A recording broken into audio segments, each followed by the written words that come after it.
하나님 아버지 감사합니다. 우리에게 좋은 기회를 주셔서 우리가 함께 만나고 또한 주의 말씀 앞에 섭니다.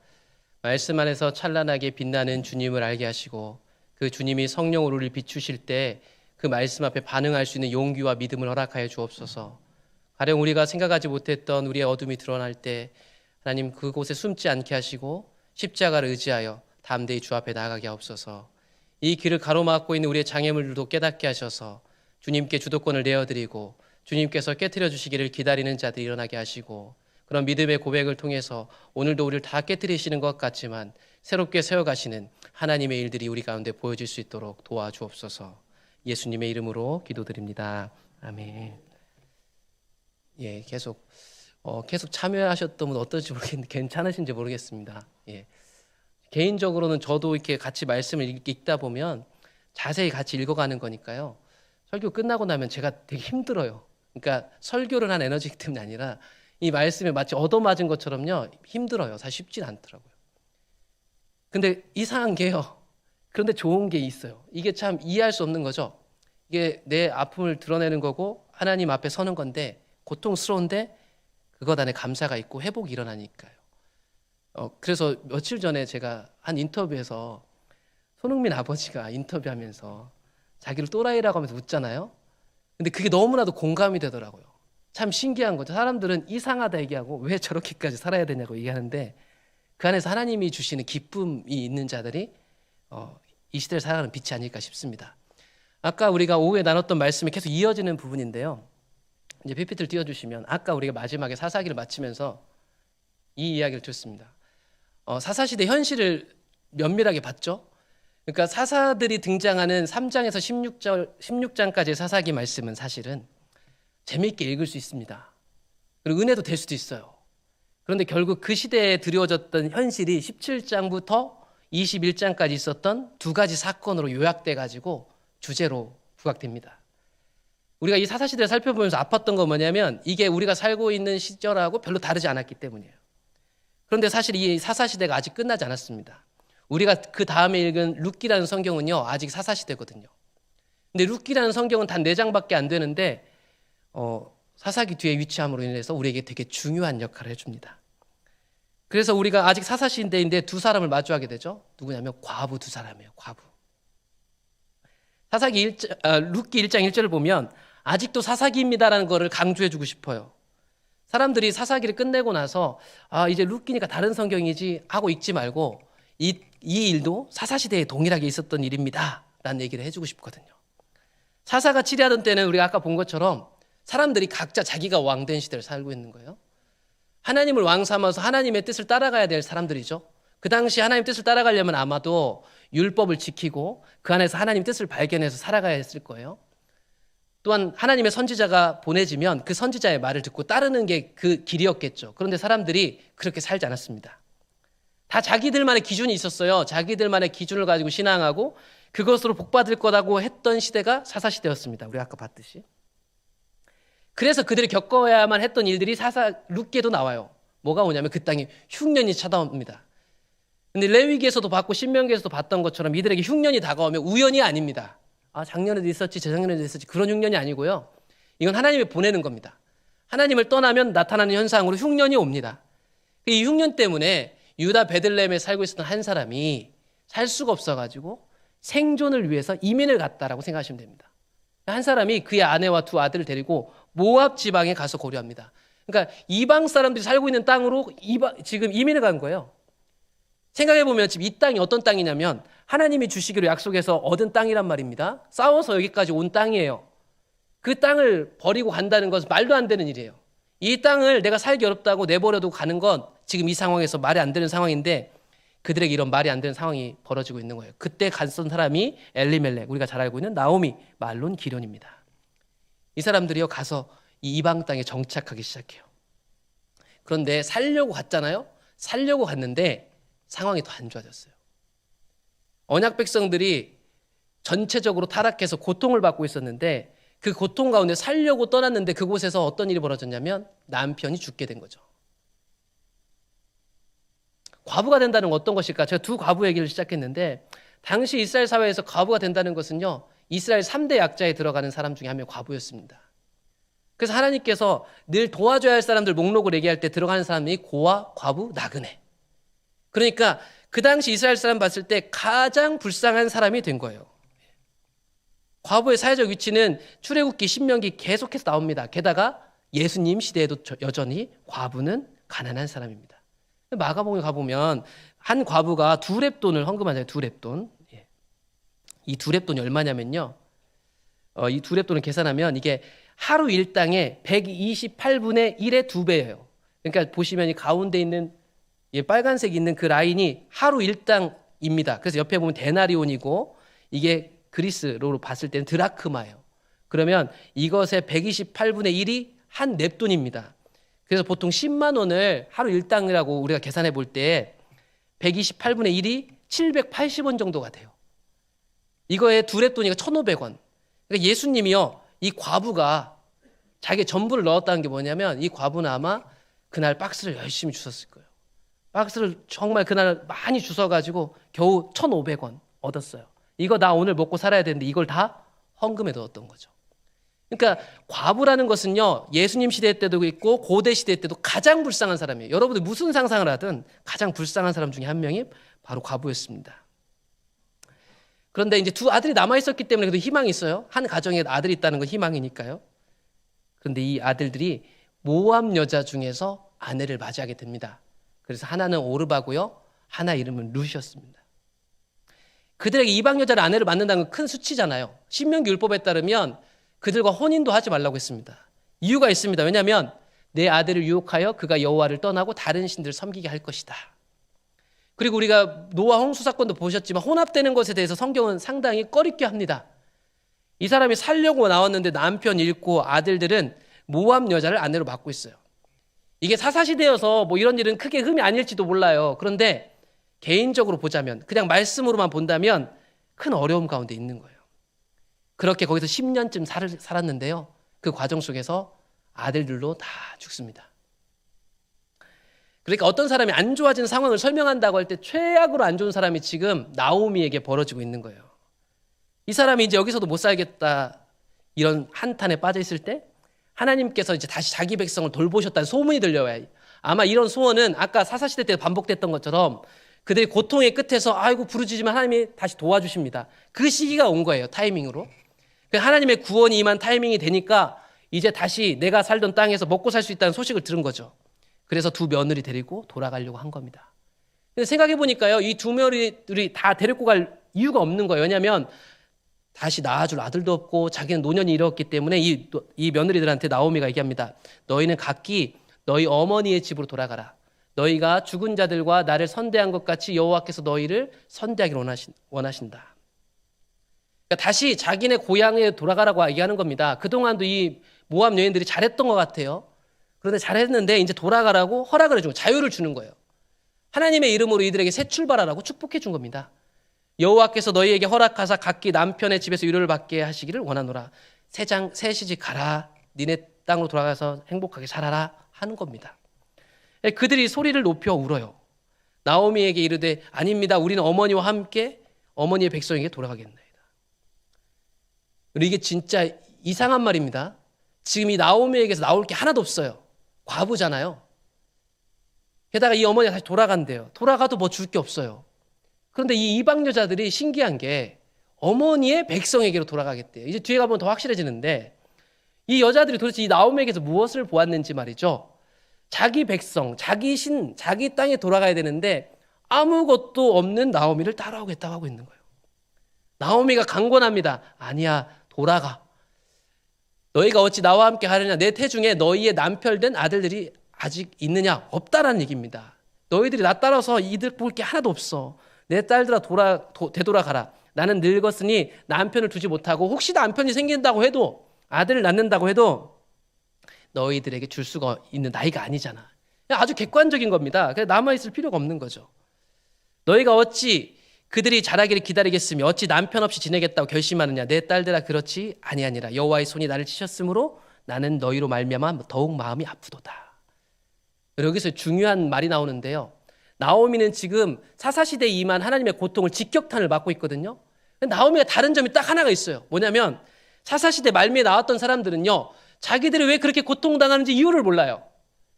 자기들 나름대로 신앙하고 있고 자기네 나름대로 하나님을 위해서 뭔가를 하고 있어요. 그런데 이 여자는 자신과 자신의 나라와 자신의 모든 삶에서 이루어지고 있는 고통의 이유를 정확히 알고 있습니다. 지금 내가 왜 이렇게 이민자로 살면서 고통당해야지? 왜 남편이 죽었지? 우리 아들이 죽었지? 왜 난 나아지지 않지? 하나님이 치신 거라는 걸 알고 있어요. 참 이게 이해할 수 없는 사사시대 한복판에서요. 사람들이 다 타락해서 자신들의 타락을 자기가 갖고 있는 자원으로 가리려고 하는데 이 여자는 그런 게 보이지 않습니다. 나에게 당한 고통이 어디로 왔는지 그 출처를 정확하게 알고 있어요. 그래서 직면한다는 이런 겁니다. 내 처지를 인식한다는 게 이런 거예요. 이걸 알지 못하면 절대 돌이키지 않습니다. 그들이 소리를 높여 다시 울더니 오르바는 그새 시어머니에게 입맞추되 룻은 그를 붙잡았습니다. 이스라엘의 불순종 때문에 다 같이 고통받는 거예요. 여러분 한국 교회가 타락하면 우리 교회가 건강해지면 우리는 고통 안 받을 것 같으세요? 다 같이 받는 거예요. 다. 우리가 하나님을 떠나면 하나님 안에 있는 모든 사람이 고통받고 하나님을 모르는 사람은 2배, 3배로 더 고통받게 될 거예요. 그 고통에서 누구는 좀 신실하게 살았을지 몰라요. 누구는 좀 정직하게 살았을지 모른단 말이에요. 그래도 그 사람도 똑같이 고통받아요. 그 고통이 임하면 가장 고통스러운 사람이 누구냐면 사회적 약자들. 교회 가운데서 고통이 임했을 때도 제일 고통스러운 사람이 누구냐? 가난하고 고통받고 힘든 사람들. 그 사람들 어쩌면 좀 더 신실하고 괜찮았을지 몰라요. 이 사람들의 어떤 사람인지 뒤에 가면 나옵니다. 근데 이 사람들까지도요, 그 고통을 고스란히 직격탄으로 맞고 있었어요. 교회가 힘들어지면 가장 고통받는 사람 중에 한 명이었어요. 근데 이 사람들이요, 이 사람을 따라오려는 사람이 있었다는 거예요. 그리고 이 사람은 자기들이 왜 고통받는지를 알고 있었단 말이에요. 오르마는 시어머니의 관건으로 가기로 결정합니다. 그런데 이 룻이라는 여자는 붙쫓았다 얘기해요. 이 붙쫓았다는 말이 뭐냐면 남자가 부모를 떠나 그의 아내와 합한다고 할 때 이 합한다는 단어예요. 그러니까 지금 있잖아요. 이 룻은요 나오미하고 한 몸이 돼버렸네요. 한 몸이 돼버린 거예요. 교회가 한 몸이 되는 것처럼 남녀가 한 몸이 되는 것처럼 교회 공동체가 한 몸이 되는 것처럼 지금 이 이방 여자가 지금 우리 이 여자들이 어떤 여자인지 잘 모르는데 과부라는 것 말고는 두 과부인데 두 과부가 한 몸이 탁 돼서 같이 움직이기로 합니다. 나오미가 룻에게 관건합니다. 너도 돌아가라. 그들에게 돌아간다는 건 이런 의미입니다. 그의 백성에게 돌아가는 거고 그들의 신들에게 돌아가는 거예요.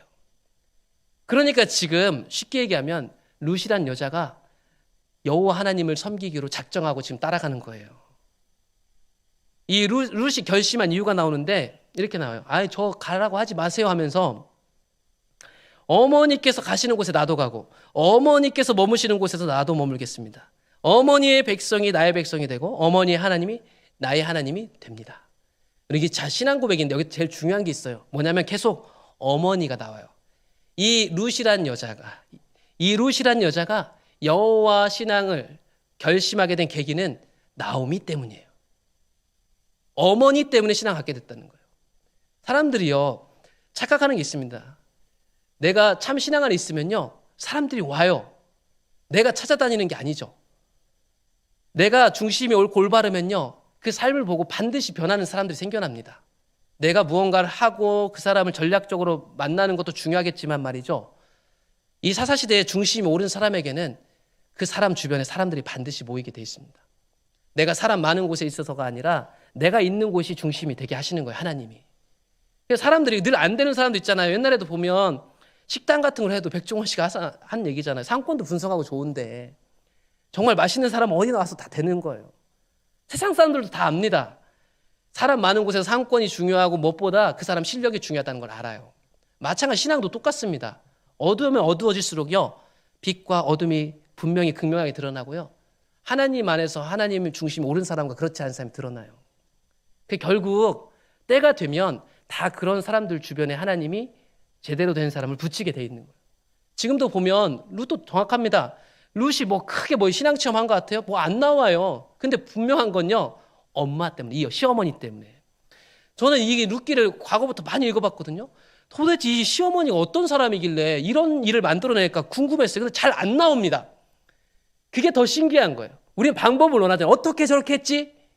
그 방법을 찾기 원하잖아요. 이 사사시대 말미에 룻기라는 성경은 아무것도 안 알려줍니다. 방법은 없습니다. 그 방법은 하나님께 있죠. 그거 아무도 알 수가 없어요.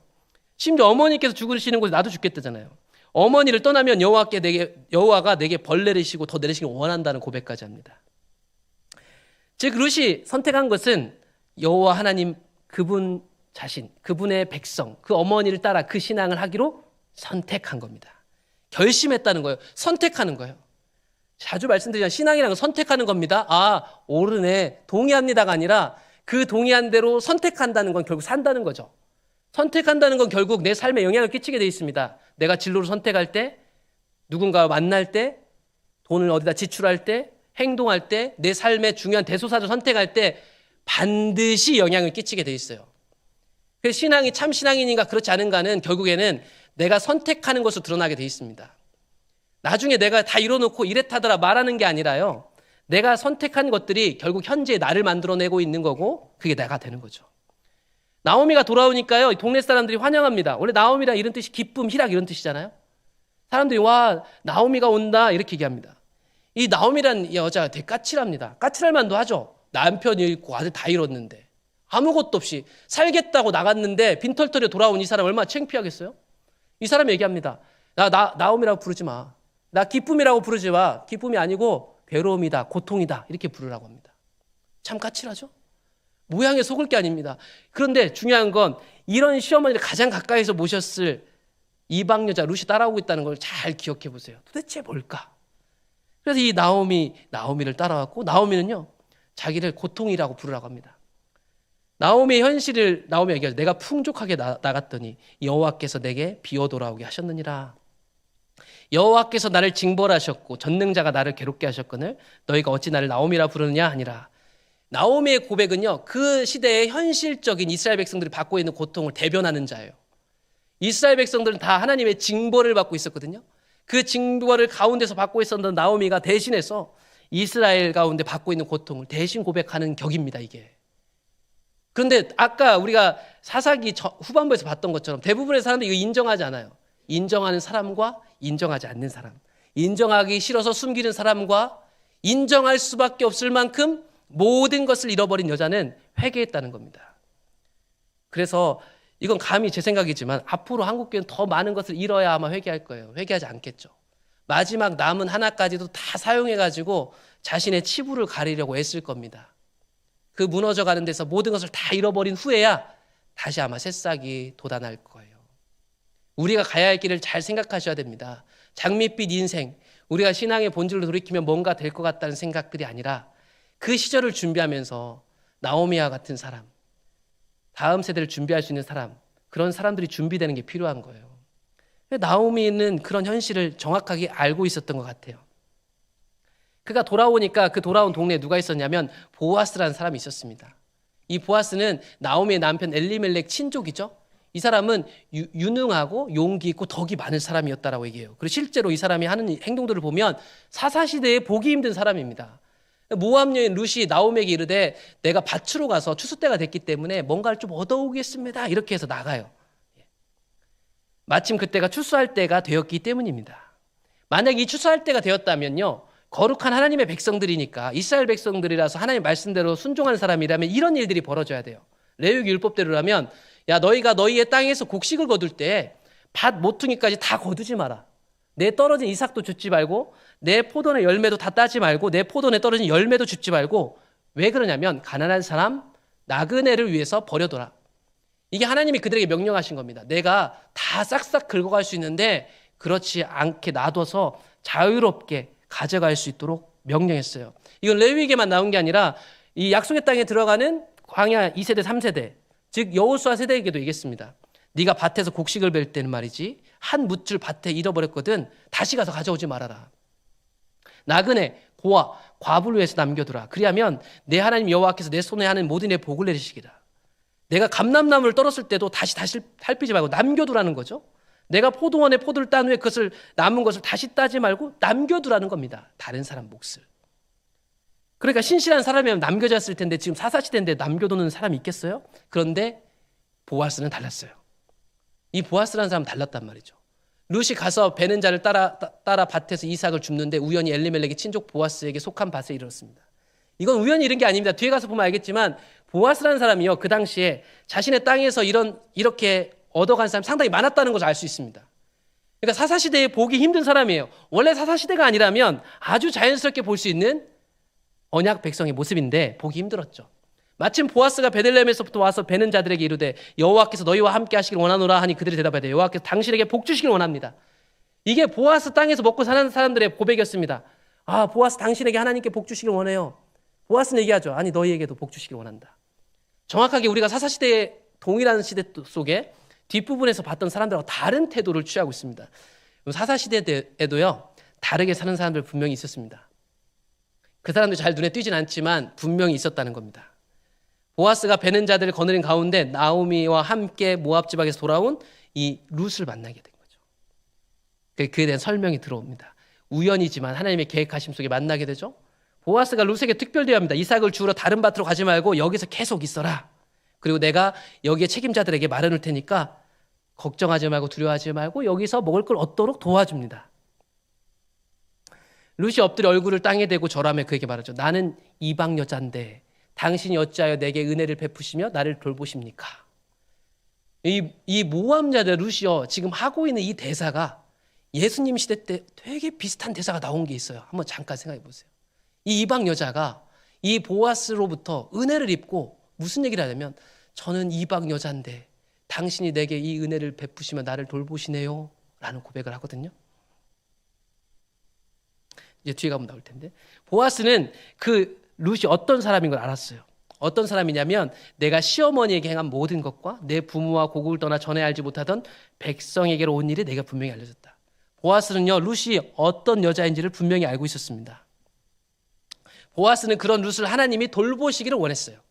여호와께서 내게 행한 일에 보답하시기를 원하며 이스라엘 하는 여호와께서 그의 날개 아래에 보호를 받으러 온 내게 온전한 상 주시기를 원하노라. 룻은 계속해서 고백합니다. 룻이 내 주여 내가 당신께 은혜 입기를 원합니다. 나는 당신의 하녀 중에 하나와도 같지 못하오나 당신이 이 하녀를 위로하시고 마음을 기쁘게 하는 말씀을 하셨나이다 하니라.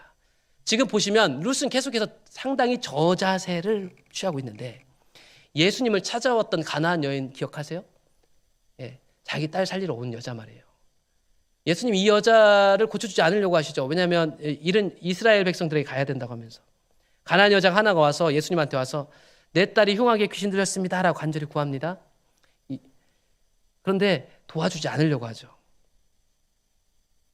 그랬더니 이 여자가 뭐라고 했냐면 예수님이 이 여자를 향해서 개들이라고 표현합니다. 이방인들을 그렇게 표현하니까. 그런데 이 여자가 어떻게 인정하죠. 개들도 제 주인의 상에서 떨어지는 부스러기를 먹습니다. 실제로 보아스의 부스러기를 먹었던 사람이 룻입니다. 룻이요, 정확하게 여호와 하나님 그 신앙 안에서 이런 똑같은 자세를 보이고 있는데 예수님 오셨을 때도 정확하게 이방 여자가 똑같은 반응을 합니다. 그러니까 구약의 그림과 이야기들 잘 보시면 예수님 당시 일어났던 일들이 다 겹치는 일들이 상당히 많습니다. 그러니까 예수님이 고아와 과부 연약한 세리와 죄인들과 함께했던 것이 그냥 우연이 아니라 사실은 구약 이야기부터 펼쳐져 온 하나님의 사람들이 하는 지극히 자연스러운 행동들, 그 예수님이 그 일들을 하고 계셨죠. 시어머니는 이제 결심을 합니다. 이 룻에게요, 새 출발할 수 있는 기회를 주려고 해요. 그래서 3장에 가보면 내 딸아 내가 너를 위하여 안식할 곳을 구하여 너를 복되게 하지 않겠느냐, 이 말은 이제 이 보아스한테 시집 보낼 준비를 하고 있었던 것 같아요. 그러면서 보아스 얘기를 꺼냅니다. 보아스는 우리의 친족 아니냐, 그가 오늘 보리 타작마당에서 보리를 까불 것이다 해가지고 나오미를 준비시켜가지고 그에게 들여보냅니다. 들여보내서 무슨 말을 하라고 합니다. 그러니까 그 말이 이제 뒤에 나와요. 룻 시어머니에게 이르되 어머니의 말씀대로 내가 행하겠습니다 해가지고 어머니 말씀대로 들어가서 행한 게 뭐였냐면 보아스에게 가만히 들어가서 그 옆에 누웠다가 밤중에 보아스가 뒤늦게 깼을 때 무슨 얘기를 하면 나는 당신의 요종 룻인데 당신의 옷자락을 펴 당신의 요종을 덮으소서. 왜냐하면 당신이 기업을 물을 자가 됨입니다. 지금 그냥 들어간 게 아니라 나오미가 시킨 이유는 뭐냐면 이 룻을 이 보아스에게 주려고 한 겁니다. 그런데 그냥 주려고 하는 게 법적으로 이런 과정들이 실제로 있었어요. 그래서 지금 보아스한테 기업을 물으려고 이 나오미가 생각하고 이 룻을 주려고 한 겁니다. 당신이 기업 물을 자가 됨입니다. 그럼 기업 물을 자가 무엇인가? 이것에 대해서 여러 가지 얘기들이 있는데 성경에 보면요, 이 기업이라는 건 땅이잖아요. 하나님이 주신 자산 같은 거예요. 하나님 땅도 주시고 사람을도 주시고 자녀도 주시잖아요. 종도 주시고. 자기가 갖고 있는 자산에 대해서 어떻게 처리할 것에 대한 문제입니다. 그래서 성경을 보면 먼저 땅에 대해서 말할 때는요. 레위기 25장에 가보면 땅은 다 하나님 것이니까 토지를 영국에 팔지 말 것은 토지는 다 내 것입니다. 그래서 이스라엘 백성들에게 하나님이 어떤 법을 줬냐면 땅을 다 나눠주고 약속의 땅에 가서 땅을 다 나눠주면 때가 되면 다 원위치 되게 해놓으셨습니다. 그리고 그것을 팔더라도 그것을 자기의 소유로 팔도록 못 해놨어요. 결국 다 돌아가요, 원점으로. 그 토지를 무르는 것에 이런 법을 줍니다. 만일 내 형제가 가난하여 그의 기업 중에서 얼마를 팔았으면 그에게 가까운 기업 물을 자가 와서 그의 형제가 판 것을 물러줍니다. 그러니까 쉽게 얘기하면 땅을 다 나눠주고 자산을 나눠줘도 다 잘 사는 게 아니에요. 살다 보면 땅을 팔아야 되고 가난해질 수가 있죠. 그래 하나님이 준 것을 잃어버리게 생기면 가까운 형제 중에서 그럴 능력이 되는 사람이 그걸 대신 사줍니다. 대신 물러주는 거예요. 이걸 하나님이 하라고 한 거예요. 이 토지에 대해서 물으는 것뿐만 아니라 사람에 대해서 물으는 것도 있는데 다 레위기 25장에 나와요. 내 형제 중에 가난하게 돼가지고 만약에 팔리게 되면은 그 형제를 대신 사주라는 겁니다. 그가 팔린 후에 그에겐 속량받을 권리가 있나니 그의 형제 중 한 명한테 청해가지고 내 값을 쳐줘라 해가지고 속량해주라는 거예요. 이게 다 기업 무르는 것에 다 포함됩니다. 그러면 이 기업 무르는 것이 구체적으로 어떻게 될까에 대한 구체적인 판례가 나오는데 우리가 읽진 않았는데 민수기에 이 판례가 나와요. 이제 이 기업 물음을 가지고 살아갈 때 이들에게 생기는 질문이 있습니다. 그건 뭐냐면 아들 없는 집은 어떻게 하죠? 라는 질문이에요. 그래서 이 슬로보앗이라는 사람이 아들을 못 낳고 죽었네요. 그러면 아들들이 이걸 물려받는데 딸들은 어떻게 해요? 그래서 그 딸들이 모세한테 항의를 합니다. 만약에 우리가 약속의 땅에 가서 땅을 받을 텐데요. 아들이 없이 죽으면 이거 딸들은 다 기업이 없어지는데 우리 가문의 땅이 없어지는데 어떻게 하죠? 질문한 거예요. 왜냐하면 실제로 우리 아버지가 아들이 없이 돌아가셨기 때문이죠. 그래서 하나님께 허락받아가지고 모세가 이들에게 판례를 주는데 만약에 아들이 없으면 그의 유산을 누구한테 주냐면 딸에게 줍니다. 근데 딸이 없어요. 딸이 없으면 누굴 줘야 되냐면 형제에게 줍니다. 형제가 없으면 그의 아버지의 형제에게 줍니다. 그의 아버지의 형제도 없어요. 그러면 가장 가까운 친족에게 주어 받게 할지니라.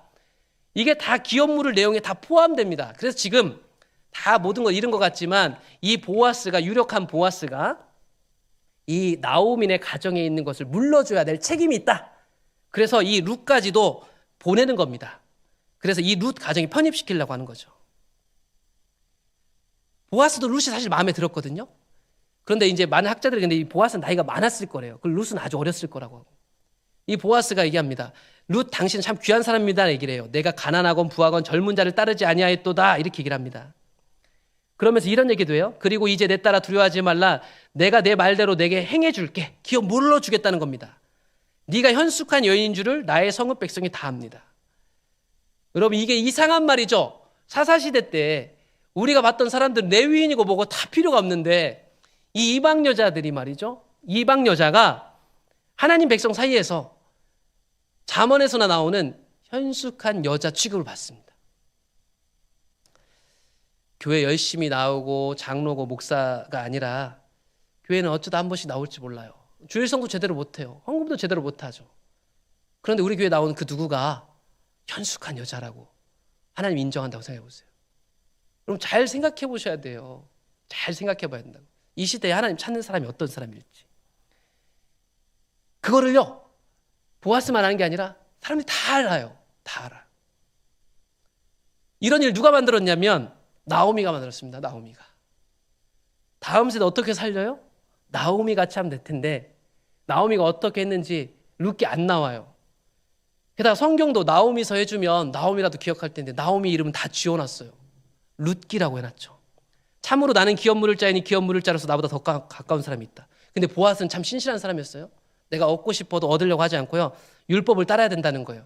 우리 동네에 사실 나보다 우선순위인 사람 다른 사람이 있어요 라고 얘기하고 있는 거예요. 오늘 밤은 여기 있다가 내가 내일 밝으면 바로 이 일들을 처리하겠다 라고 약속을 합니다. 그래서 쉬운 성경으로 보면 오늘 밤은 여기서 지내세요. 아침이 되면 그 사람이 당신 가족의 땅을 사서 돌려줄 뜻이 있는지 제가 알아볼게요. 만약 그가 책임을 진다면 그 사람 뜻에 따르겠소. 하지만 그가 당신 가족의 땅을 사서 돌려줄 뜻이 없다면 내가 그 일을 하겠습니다. 내가 하나님 앞에 약속합니다. 얘기해요. 그래서 쉬운 성경은 이걸 땅 무르는 걸로 얘기했고요. 현대인의 성경은 아까 물음에 있어서 사람도 포함된다 했잖아요.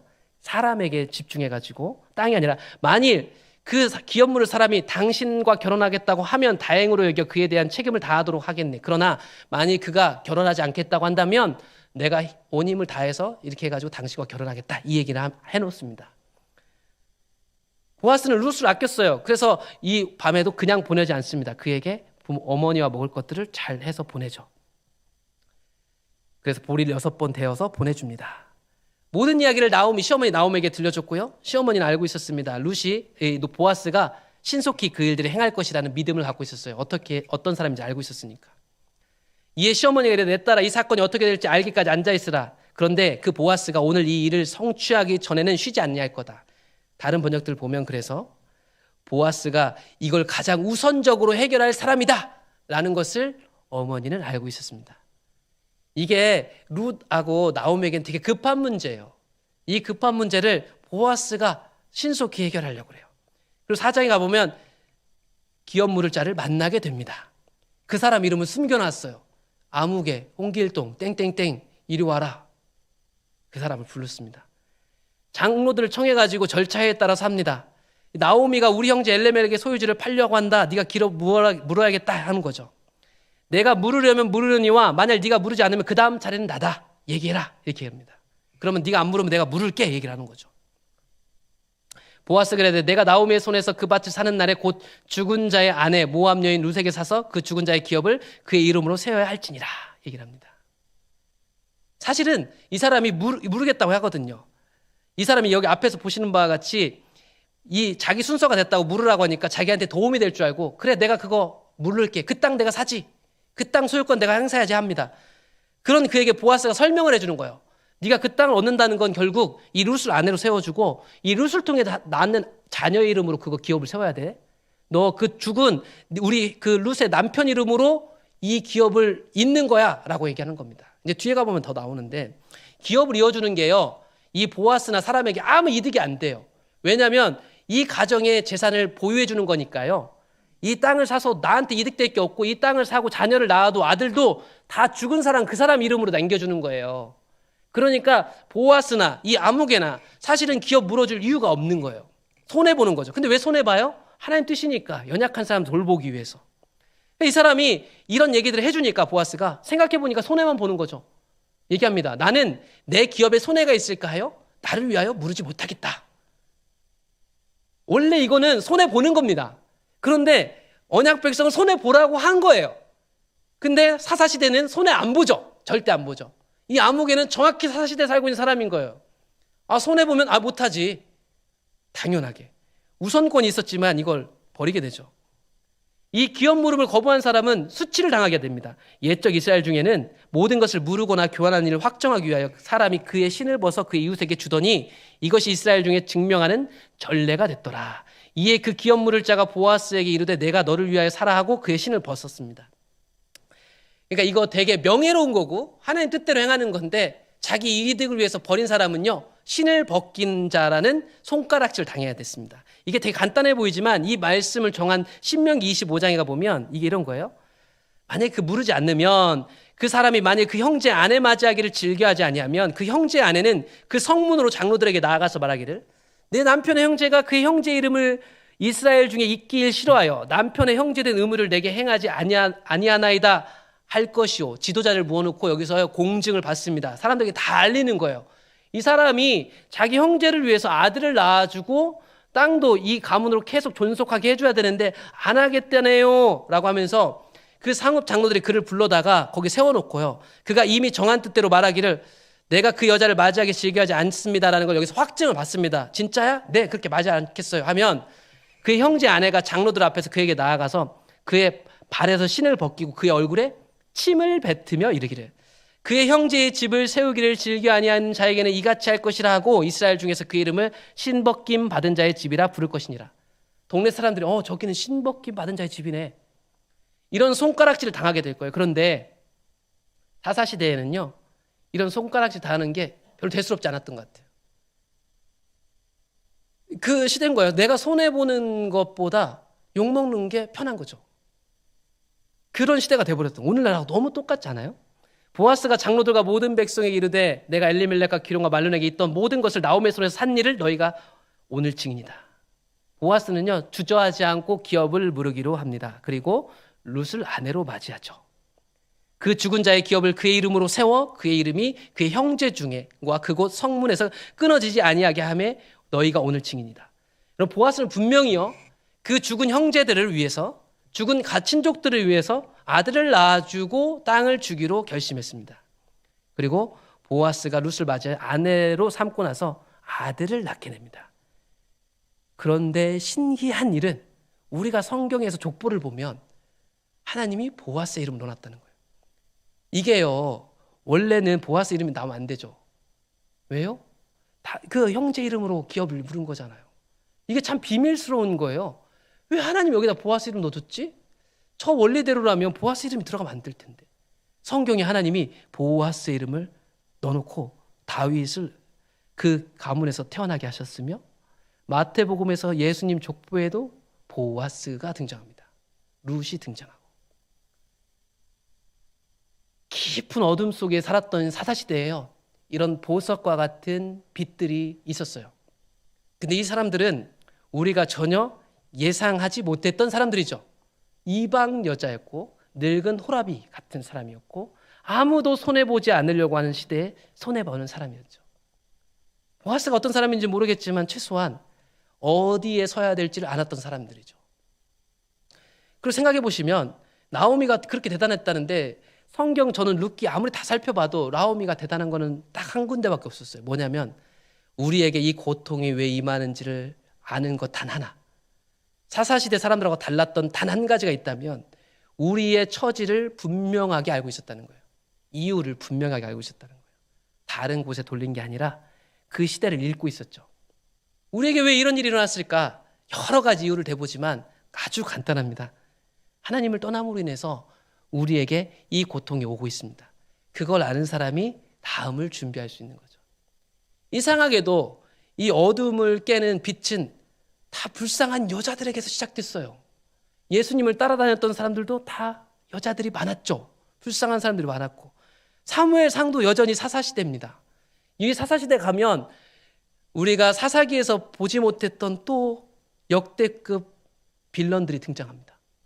사무엘상 1장 1절에 가보면 에브라임 사람 엘가나라는 사람이 등장하는데 그의 아내가 있었어요. 두 아내가 있었어요. 한나와 분인나라고 있었는데 한나는 자식이 없었죠. 아주 잘 아시는 이야기잖아요. 분인나에게는 자식이 있고 한나에게는 자식이 없었습니다. 이 엘가나는 어떤 사람이었을까? 매년 자기 성읍에서 나와서 실로에 가서 예배를 드린 사람이에요. 이게 뭐 대단해 생각하실지 모르겠지만 지금 사사시대입니다. 자기 집에 신당 하나씩 다 차려놓고요, 각자 자기 소견을 오는데 우상 섬기면서 하나님 복 주시겠지 하는 시대란 말이에요. 매년 때가 되면 실로 찾아가는 거 너무 정상적인 건데 이상한 게 돼버린, 금식하고 3일 부흥회하는데 옛날에 이런 게 되게 흔한 거였는데 이게 되게 신기한 일이 됐잖아요. 그래서 제가 3일 금식 기도하고 9번 집회한다고 하니까 우리 교회 성도들 들고 듣는 사람들마다 다 놀랬어요. 아직도 그렇게 하는 교회가 있어? 저도 한편으로는 이거를 할 수 있을까? 왜 이렇게 불편하게 하지? 이런 생각을 하면서 제가 옛날에 했던 이야기가 있어서 생각이 났는데, 옛날에 한 목사님과 같이 사역을 할 때 나중에 우리 목사님 교회를 하게 된다면 저는 홈페이지도 없고요, 교회가 어디 있는지도 찾을 수도 없고요, 진짜 복음만 듣고 싶은 사람이 힘들게 찾아올 수 있는 산꼭대기에 교회가 있어야 할 것 같아요. 이런 얘기를 했었거든요. 왜 불편해야 될까? 이 불편을 감수하는 사람, 이 시대엔 사실은 다 편해요. 언제든지 스마트폰 보면 좋은 목사님 설교도 다 들을 수 있어요. 영상도 다 남겨놓고 오늘 못 들으면 내일 듣지 뭐, 오늘 집회 못 가면 내일 듣지 뭐. 어떤 분들이 얘기하다 제 이름을 막 쳐봤다고. 근데 제 이름 쳐봤자 이상한 백동기가 나옵니다. 다른 목사님이 나와요. 이건 아직 저희 교회 상황도 있지만 저는 설교 녹화 안 하고 영상 안 올립니다. 왜냐면 그만한 실력도 안 되고요, 그렇게 2번 들을 것도 안 돼요. 어차피 성경 읽으면 다 나와 있는 거니까. 같이 하고 싶으면 같이 와서 보고 읽고 들으면서 생각하는 거지, 나중에 또 볼 수 있다? 여러분들 좋은 거 영상 듣고 나중에 또 보시나요? 정보가 쏟아지는데 그게 쉽지 않습니다. 이 사사시대 때요, 다 편리주의에 빠져 있었죠. 편리하게 그냥 내가 원하는 대로 실행할 수 있잖아요. 그 안에서 자기 만족을 하는 거죠. 애가나는 사람 좀 달랐어요. 최소한 매년 때가 되면 가야 할 곳을 알았고 거기서 하나님을 제사하고 예배했죠. 반면에 이 사람하고 대비돼서 나온 사람이 있습니다. 엘리 제사장의 두 아들 홈리와 비나스. 거기 그 사람들도 거기 있었어요. 엘가나가 제사를 드릴 때요. 엘가나가 제사를 드릴 때 항상 분인나가 괴롭게 하고, 어떻게 보면 이 제사 드린 날은 기쁘고 즐거운 날이잖아요. 근데 한나에게는 항상 고통스러운 날이었어요. 그 고통을 엘가나는 갚아주고 싶었죠. 그래서 갑절을 줍니다. 그를 사랑함이라. 그러나 여호와께서 그에게 임신하지 못하게 했습니다. 이 한나는 고통스러웠어요. 그 적수 분인나가 항상 그를 괴롭게 했기 때문입니다. 아무리 2배를 줘봤자 사람이 해줄 수 없는 일들이었어요. 하나님이 주셔야 되는 자식이 필요했고 하나님의 위로가 필요한 사람이었죠. 매년 성막에 올라 하나님 앞에 서면 괴로웠어요. 분인나가 그를 격분시키면 그가 울고 먹지 않았습니다. 엘가나가 설득해보지만 그건 사람의 설득으로 되지 않는 거잖아요. 엘가나의 말이 맞지만, 엘가나가 더 사랑한다고 얘기해주지만 달라지지 않았습니다. 그래서 한나가 할 수 있는 게 뭐였는지 아세요? 기도밖에 할 수 없었어요. 아무것도 위로가 받지 않았죠. 그 사사시대에 아들이 없다는 거, 아들이 없는 약점이 있다는 거, 저 여자한테 고통받고 있다는 게 얼마나 힘들었겠어요? 그 실로에 올라갈 때면 한나는 마음이 괴로워서 하나님께 통곡하며 기도했어요. 그런 가운데 서원했죠. 하나님, 주의 여종에게 아들을 주시면 내가 그를 나시린으로 드리겠습니다라는 서원하는 거예요. 내가 그의 평생에 그를 여호와께 드리고 삭도를, 칼을 그의 머리에 대지 않겠습니다라는 나시린의 서원을 합니다. 이 낳은 아들에 대해서 엄마가 약속을 하는 거예요. 그래서 약속을 하는 거죠. 그런데 이 약속하는 시대의 제사장들은 어떤 모습을 하고 있냐면 그 기도를 하는 것도 분별이 안 돼요. 그가 여호와 앞에 오래 기도하는 동안에 엘리가 그의 입을 주목하는데 한나가 속으로 말하며 입술만 움직이고 음성은 들리지 아니하니까 엘리는 그가 취한 줄을 생각하고 있습니다. 엘리는 왜 그가 취한 줄을 생각했을까 생각해봤거든요. 그 당시에 제사를 드린다고 올라오는 사람들도 사사시대잖아요. 대부분 그 제사 가운데 취하고 먹고요. 그게 일상 다반사였을지 몰라요. 엘리는 어쩌면 늘 그런 사람들을 봤기 때문에 한나가 기도하는 걸 봐도요. 저 사람도 또 취해서 저러는구만. 분별력을 상실한 겁니다. 모든 기준이 낮춰지면요. 사람들이요. 다 상실하고 제대로 분별할 수가 없는 거예요. 엘리가 얘기하죠. 혼내기까지 합니다. 언제까지 취해 있으려고 그래요? 포도주를 끊으라. 취했다고 생각하죠. 한나가 오해를 풀어주죠. 나는 마음이 슬픈 여자입니다. 포도주나 독주 마신 게 아니고요. 여호와 앞에 내 심정을 토로한 거예요. 나의 원통하고 격분됨을 하나님께 말했을 뿐입니다. 라고 얘기합니다. 그랬더니 또 엘리가 축복하네요. 축복을 받으니까 또 돌아갑니다. 그런 한나의 마음을 하나님이 생각하셨어요. 엘가나가 그의 아내 한나와 동침하니까 여호와께서 그녀, 즉 한나를 생각하셔가지고 임신하게 합니다. 그래서 이 한나가요, 이 아들 이름을 짓는데 아들 이름이 결국 하나님께서 들으신 바가 되었다라는 뜻인 사무엘입니다. 내가 하나님께 말했더니 하나님께 들어주셨다라는 뜻인 거예요. 사무엘. 여기까지는 한 사람이 아들을 얻었네 생각하실지 몰라요. 그런데 이 사람이 이제 이 하나님께 한 약속을 지킵니다. 그 사람 엘가나가 그의 온 집이 여호와께 매년제와 서원제를 드려 또 올라갈 때가 됐습니다. 한나가 나는 잠깐 기다리고 지금은 못 올라가겠다고 얘기합니다. 왜냐하면 아이를 젖대면 이 아이 데리고 이 사무엘 하나님께 드리러 가야 돼요. 이렇게 얘기를 하는 거예요. 사무엘이요 젖을 떼고요 실제로 실로 여호와 앞에 집에 나가서 이 어린 아이를 맡깁니다. 여러분 우리가 생각할 건 뭐냐면 이걸 남의 얘기라고 생각하지 말고 우리가 한나가 잠깐 대해보는 거예요. 이 힘든 시기에 내 유일한 소망이에요. 내 유일한 소망을 하나님 듣고 열매를 주셨단 말이에요. 그 약속을 지키기 위해서 없는 자식 취급해서 어떻게 보면 그 성막에 바치는 게 여러분 쉬울까요? 여기에는 그런 감정 표현이 하나도 안 나오는데 나중에 한나의 노래를 들어보면 한나가 왜 바쳤는가를 추측할 수 있어요. 한나가 가가지고 약속을 지킵니다. 나는 여기서 내 주 당신 곁에 여호와께 서서 기도하던 여자입니다라고 해서 엘리 앞에 가가지고 이 아이 바치러 왔다고 해요. 하나님께서 내가 기도한 대로 해주셨다. 기도한 대로 해주셨으니까 어떻게 하냐면 나도 하나님께 한 약속을 지키는 거예요. 왜 하나님과 우리 언약 관계에 있다는 건 뭐냐면 우리가 우리 주님을 통해서 구원받았다면 이제 그 구원받은 자로 하나님이 우리에게 요구하신 약속의 대가가 있단 말이죠. 하나님이 우리와 약속하셔서 우리 구원하셨다면 그에 합당한 우리가 살아야 될 삶이 있단 말이에요. 그건 뭐냐면 내가 주인이 안 되고 하나님이 주인 되시는 삶을 사는 거예요. 지금 어떻게 보면 이 한나라는 여자는 사무엘 어둠으로 인해서 하나님께 약속을 지키고 있습니다. 이 약속 지키는 장면을 남 얘기처럼 들으실 게 아니라 내가 됐다고 생각하면 바칠 수 있겠어요? 그리고 이 시대는 지금 사사시대입니다.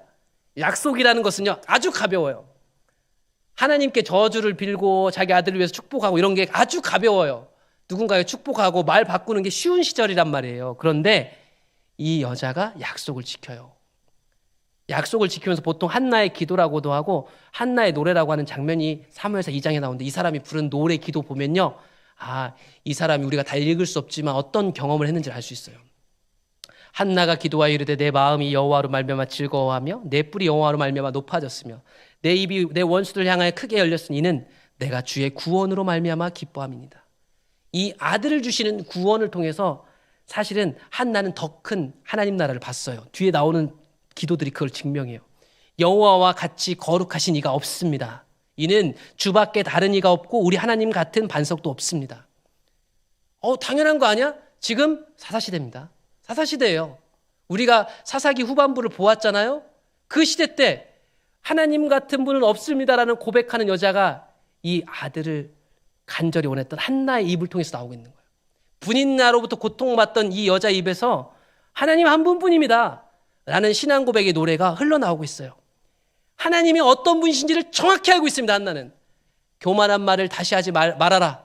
오만한 말을 너 입에서 내지 마라. 여호와는 지식의 하나님이시라. 행동을 달아보시느니라. 하나님은 다 아신다. 하나님은 다 보시는 분이다 라는 것을 고백하고 있습니다. 용사의 활은 꺾이고 넘어진 자는 힘으로 띠를 띠도다. 풍족하던 자들은 양식을 위하여 품을 팔게 될 것이고 줄이던 자들은 다시 줄이지도 아니하도다. 전에 임신하지 못하던 자는 7을 낳았고 많은 자녀를 둔 자는 쇠약하도다. 하나님은요, 내가 갖고 있는 모든 것을 반대로 역전시킬 수 있는 하나님인 것을 알게 됐어요. 완전히 바꿔놓죠. 사사시대 때 이런 고백들이 나온다는 게 놀랍습니다. 여호와는 죽이기도 하고 살리기도 하시고 스올에 내렸다가 올리기까지 하실 수 있는 분. 가난하게도 하실 수 있지만 언제든지 부하게도 하실 수 있고 낮추시기도 하지만 언제든지 높이실 수 있는 분입니다. 가난한 자를 진토에서 일으키시며 빈궁한 자를 거름더미에 올리사 귀족들과 함께 하시며 영광의 자리를 차지하게 하시는도다. 땅의 기둥들은 여호와의 것이라. 여호와께서 세계를 그것들 위에 세우셨도다.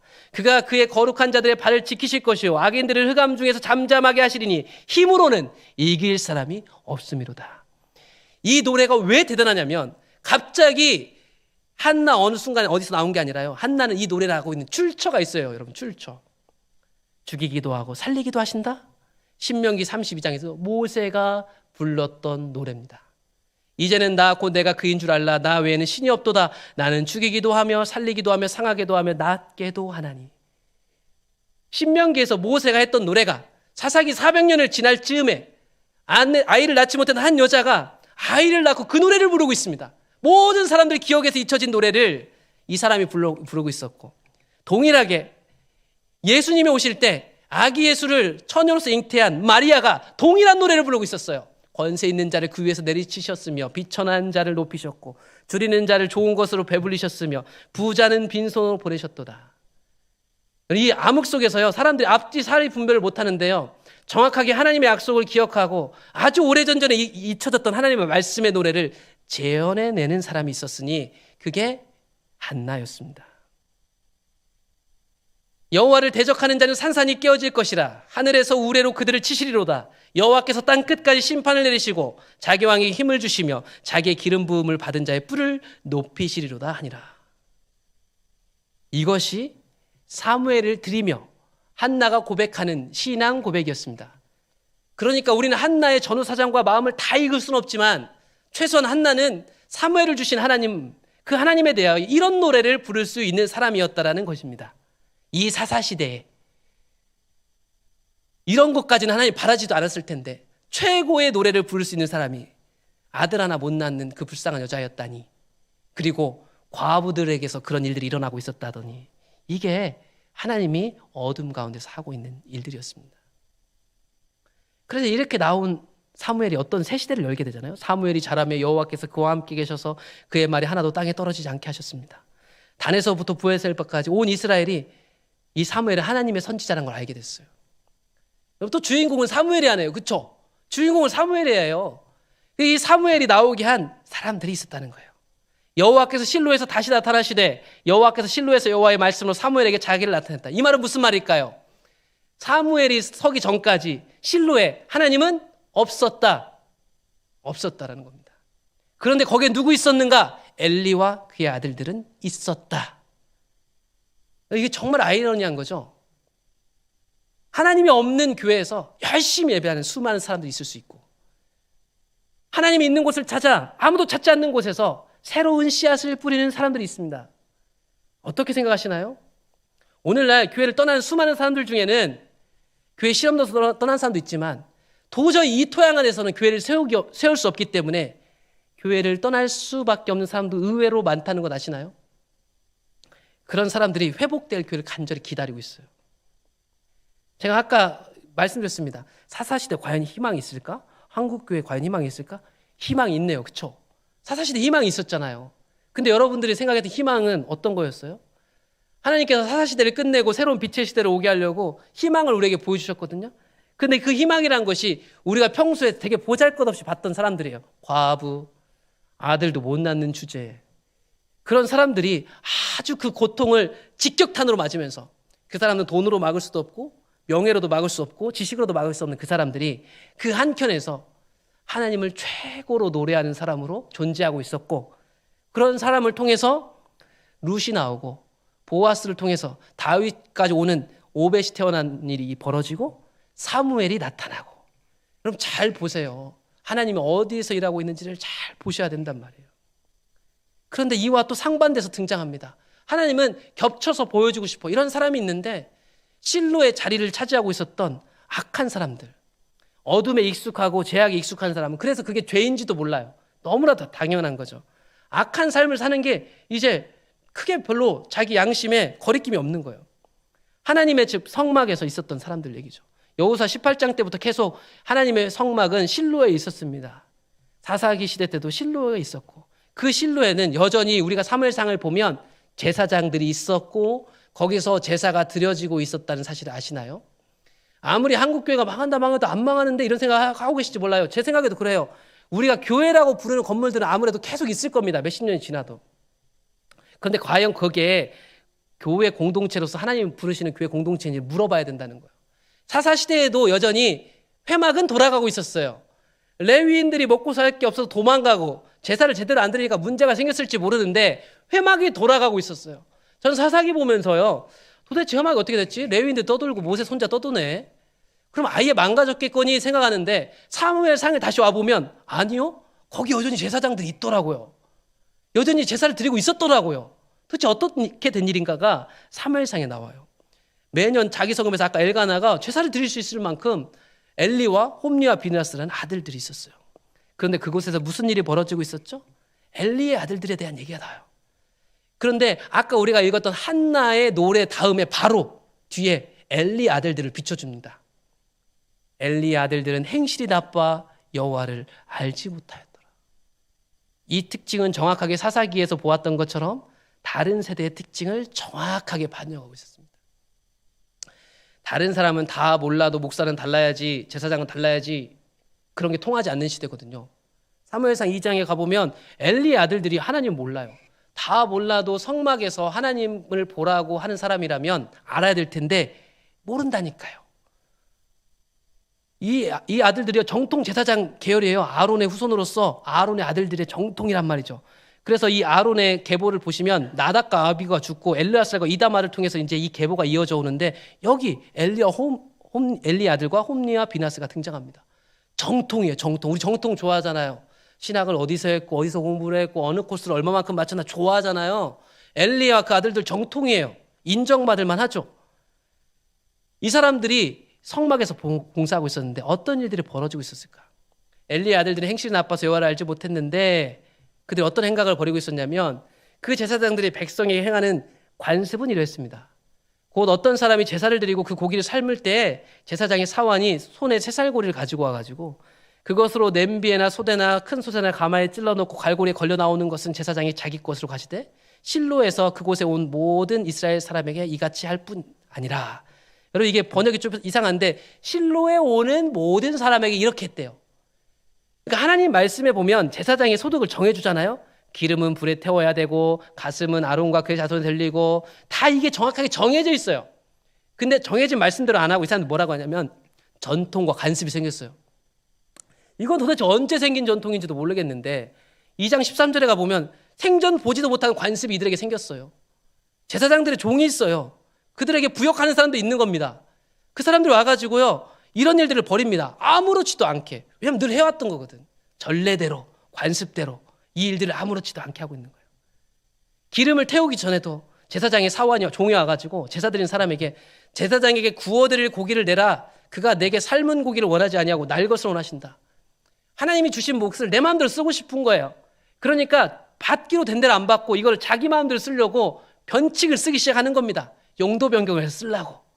제사도 드리기 전에 종 시켜가 갖고 와라. 이게 여러분 관습이었어요. 아주 자연스럽죠. 아무렇지도 않게. 얼굴도 빨개질 필요 없어요. 원래 늘 이렇게 했으니까. 뭐가 잘못됐는지 모르죠. 어떤 사람이 이런 얘기를 듣고 저는 먼저 기름을 태운 후에 드리고 싶은데요 라고 하면은 그가 이렇게 말한대요. 지금 내게 내라. 그렇지 아니하면 내가 억지로 뺏으리라. 반대하는 사람이 있으면요, 그들이 갖고 있는 권위와 전통으로 눌러버리는 거예요. 이런 일들이 사사시대 때 있었습니다. 분명히 하나님 얘기했죠. 너희는 기름과 피를 먹지 마라. 제사장들에게 한 명령이에요. 너희의 모든 처소에 너희 대대로 지킬 영원한 규례다. 약속이란 게 아무렇지도 중요하지 않고요, 하나님이 주신 사명과 소명에 대한 책임의식도 없어요. 이게 그 당시 돌아가고 있었던 실로에서 일어나고 있던 현장입니다. 그 풍경을 보고 하나님 말씀하시기를 이 소년들의 죄가 여호와 앞에 심히 크면 그들이 여호와의 제사를 멸시하였더라. 멸시했습니다. 그런다 그들은 멸시한다고 생각하지 않았을걸요? 왜냐하면 자기 전에도 했고 다른 제사장도 다 그렇게 하니까, 전통적으로 그렇게 했으니까. 그게 뭐 문제예요. 전례도 그러던데 법적으로도 만들었을지 모르겠어요. 그러니까 이들은 그게 문제됐을지 아마 몰랐을 거예요. 여러분 이 책에 대해서 좀 아시는 분들도 있을 텐데, 예루살렘의 아이만이라고, 이 한나 아렌트라는 분이 1961년에 예루살렘에서 이제 그 나치에 부역한 사람들 재판할 때 거기서 주도적 역할을 했던 아돌프 아이만을 만나고 나서 충격받은 내용을 이제 책으로 썼고 그게 영화로 나왔거든요. 그 사람이 이 유대인을 학살한 이 나쁜 이 사람을 만났는데 이 사람이 지극히 평범하더랍니다. 그래서 그게 충격이었대요. 그래서 이 사람이 악의 평범성이라는 얘기를 하잖아요. 악이란 뿔 달린 악마처럼 별스럽고 괴이한 존재가 아니며 사랑과 마찬가지로 언제나 우리 가운데 있다. 여러분 이거를 어둠이라고 얘기하시면 똑같습니다. 어둠이란 음침하고 이상하고 악마처럼 보이는 게 아니라 우리 가운데 빛처럼 언제나 있는 거죠. 내 안에 언제나 존재하는. 그래서 무서운 거예요. 무서운 거. 그렇잖아요. 우리 안에 그 선입견들이 있습니다. 예전에는 그 선입견들을 이용해서 영상물을 만들더라도 이제 북한을 만들거나 빨간색으로 막 칠해놓고, 혹은 나쁜 사람을 표현하려면 항상 영화 같은 데서 옛날에는 나쁜 사람 얼굴을 딱 표현해놨어요. 그러니까 인상이 험악한 사람. 근데 요즘 세상 사람들도 다 알아요. 그래서 요즘에는 영화 같은 데서도 악인을 표현하면 진짜 잘생기고 멋있는 사람이 나옵니다. 왜냐하면 실제 그러니까 지금 사사시대 때 나오는 이 제사장들 있잖아요. 제가 볼 때 여러분 나쁘게 보지 마세요. 아마 깔끔했을 거예요. 이들은 아마 그 사람들을 볼 때 대단하고 거룩하게 보였을 가능성이 높아요.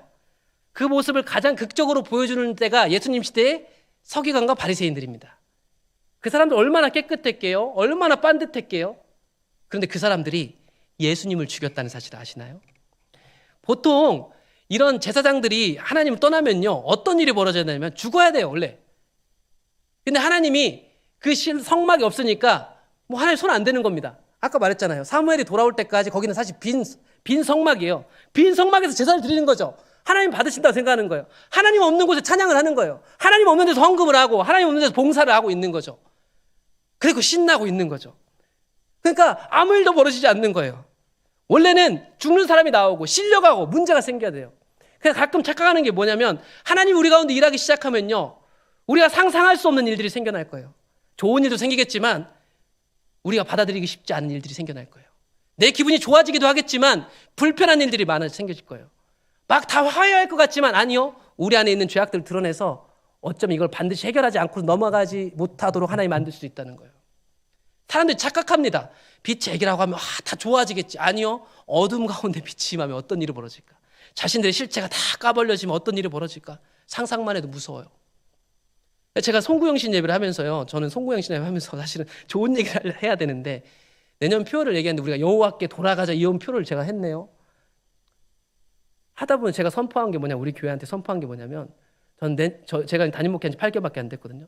전 내년부터는 더, 지금보다 더 하나님이 원하시는 대로만 이끌어 가려고 모든 것을 내가 할 수 있는 걸 내려놓겠습니다라고 얘기했어요. 제가 중간에서 조율하고 목회라는 것, 어떤 사람들을 조율하고 내가 컨트롤하는 걸 내려놓고 하나님이 어떻게 하시는 걸 내가 이제 내년부터 더 본격적으로 볼 생각이다. 그러면 어떤 일이 벌어질지 모른다. 마음 단단히 먹으셔야 된다 얘기를 했어요. 이번 집회를 마치면서 만약 하나님이 우리 안에 있는 어떤 어둠들을 비추신다면 어떻게 하실지 각오하셔야 됩니다. 어떻게 내가 가야 할지 선택의 끝에 세워놓게 되는 거예요. 안 들었을 때 몰랐죠. 우리의 실체가 까발려지면 이제 그곳에 서서 어떻게 할 것인지 반드시 선택해야 되는 거거든요. 그게 그렇게 로맨틱하지 않다는 거예요. 이 시절에 하나님을 따라간다는 것은 죽기를 각오한다는 거예요. 죽기를 각오한다는 건 너무 쉽게 죄송한데요. 그게 우리가 해야 될 일이에요. 내 이익을 포기하고 내 손해를 포기하는 것. 내가 그동안 쌓았던 커리어를 언제든지 버릴 수 있는 준비가 된 사람들. 너무 과격한가요? 근데 성경에 보면 예수님 따라간 사람 다 그랬어요. 다 그랬단 말이죠. 다 그렇게 따라갔단 말이죠. 보통 하나님이 여기 계셨다면요. 나답과 아비후 같은 사람 즉각 다른 분들은 다 죽거든요. 엘리와 이 엘리 아들들은 즉각 죽어야 돼. 즉각도 죽지 않습니다. 나중에 죽긴 죽죠. 하나의 사인으로. 근데 원래 진작에 죽어야 돼요. 근데 거기가 빈집이니 하나님이 그냥 놔두는 거예요. 초대교회에서도 마찬가지예요. 성령이 역사하니까 좋은 일만 일어났나요? 이미 사실 아나니아 삽비라는 땅을 다 팔았잖아요. 그 좀 숨기면 어때요? 근데 그게 받아들이지 않아요. 하나님 앞에서는. 하나님 앞에서 저는 이해할 수 있죠. 우리는 이해할 수 있어요. 그래도 귀하네요. 근데 하나님을 속일 수가 없어요. 교회가 하나님 뜻을 따라가기 시작했다. 하나님을 속일 수 없는 거예요. 속일 수 없으니 이상한 일들이 벌어져요. 속이고 싶지 않으니 속이면 큰일 나는 걸 아니까 이상한 행동들을 하는 거예요. 그게 회복으로 가는 길에 나타난 일들이죠. 그래서 사람들은 오해해요. 저 사람 과격하구만. 저 사람 친절하지가 않아. 그 속에서 뭔가를 깨닫고 보는 사람들이 그 길을 준비하고 있는데 그걸 이해를 못합니다. 그래서 결국에는 핍박하고 쫓아내고 죽이고 이게 자연적인 현상이에요. 자연적인 현상. 그런 한나와 사무엘과 비교되어 엘리와 엘리의 아들들을 보십시오. 하나님은 한나를 돌보셨습니다. 한나를 돌보셔서 그에게 나중에 사무엘 외에도 다른 자식들을 주십니다. 한나는 이걸 바라지 않았죠. 하나님 제가 이렇게 드릴 테니까 새 아들 주세요. 아니요. 아까 노래 보셨잖아요. 한나는 최소한 사무엘을 얻는 과정에서 하나님을 깊이 알게 된 사람이에요. 최소한. 하나님을 알고 하나님 따라가면 보너스가 오는 거죠. 그의 나라와 의를 더하면 나머지는 더하시는 거예요. 안 더하셔도 괜찮아요. 더하셨잖아요. 근데 더하셔도 감사하고 안 더하셔도 감사한 거예요. 주님의 길 앞에서 온전한 길을 걸으면 그것이 충분한 거예요. 근데 그게 사람 정신 돌아오면 억울해요. 그렇게 억울한 거죠. 그걸 이겨내는 게 오늘날 싸움이 될 거예요. 누군가가 알아줬으면 좋겠고 나도 마지막엔 좀 더 멋있게 은퇴하고 싶고 멋있게 나가고 싶겠죠. 그런데 그게 내 마음대로 안 돼요. 하나님 따라간다는 건. 하나님 어떻게 하실지 모르잖아요. 내 계획대로 되지 않잖아요.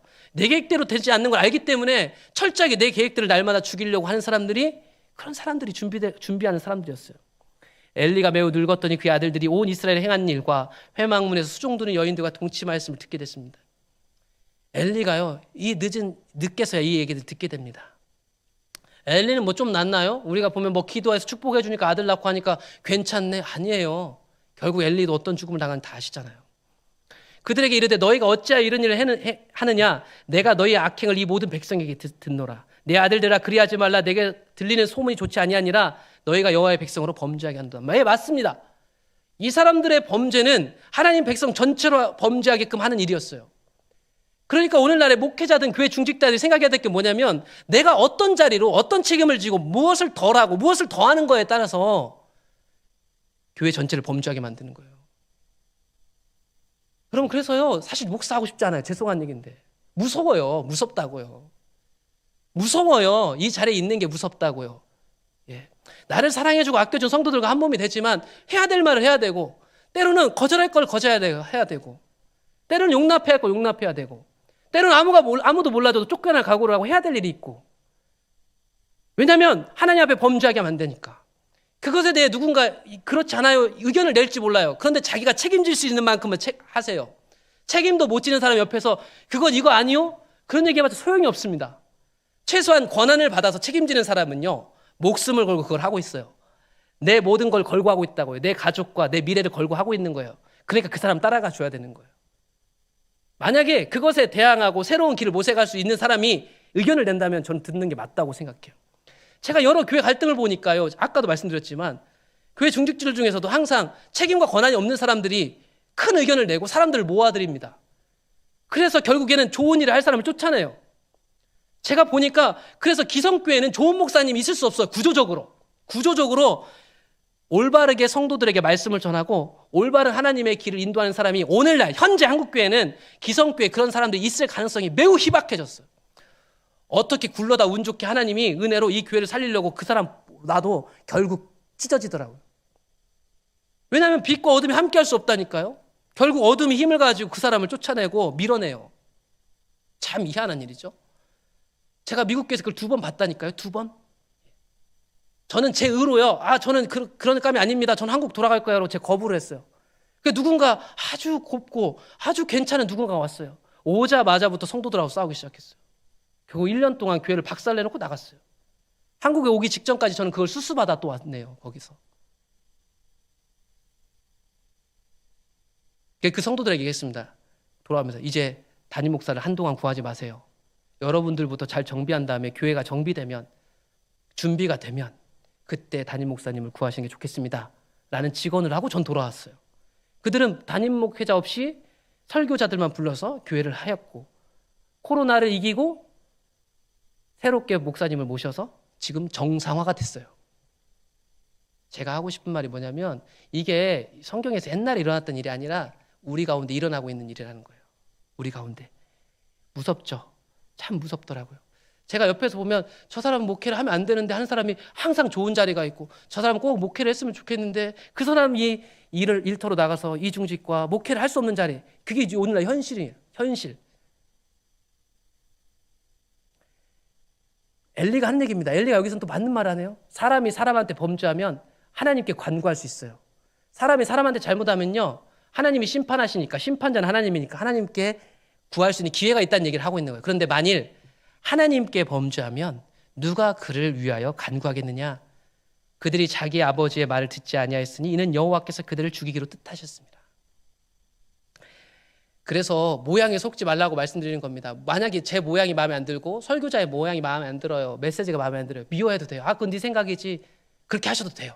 그런데 만약에 이게 하나님 뜻이라고 생각하신다면 그게 나하고 안 맞아도 최소한 방해를 하거나 끌어내리거나 회합하면 안 됩니다. 왜냐하면 그게 저를 반대하는 게 아니고 하나님을 반대하는 것일 수도 있기 때문입니다. 그러니까 제가 하는 말이 하나님 뜻이라는 얘기는 아니에요. 그러니까 말씀을 통해서 잘 분별하셔야 된다는 거예요. 이게 참 어려워요. 그래서 예전에는 다 덮어놓고 목사님 하는 말은 무조건 다 들으면 되지라고 생각했어요. 그래서 많은 부작용들이 발생했죠. 오늘날 또 다른 방식으로 또 눈이 어두워지기 시작했습니다. 하나님 뜻을 쫓아가는 게 참 어려워요. 어떤 게 하나님 뜻일까? 다 하나님 뜻이라고 하는데 유튜브를 틀면 몇 가지 설교만 보면 그것과 비슷한 설교들이 이 AI가 나에게 내가 듣기 좋은 설교만, 내가 원하는 스타일의 설교만 그렇게 골라주는 시대 속에 살고 있는데 과연 우리가 바른 귀를 가지고 바른 눈을 가지고 볼 수 있을까? 저는 불가능하다고 생각해요. 이건 전적으로 하나님만 하실 수 있는 일이니까.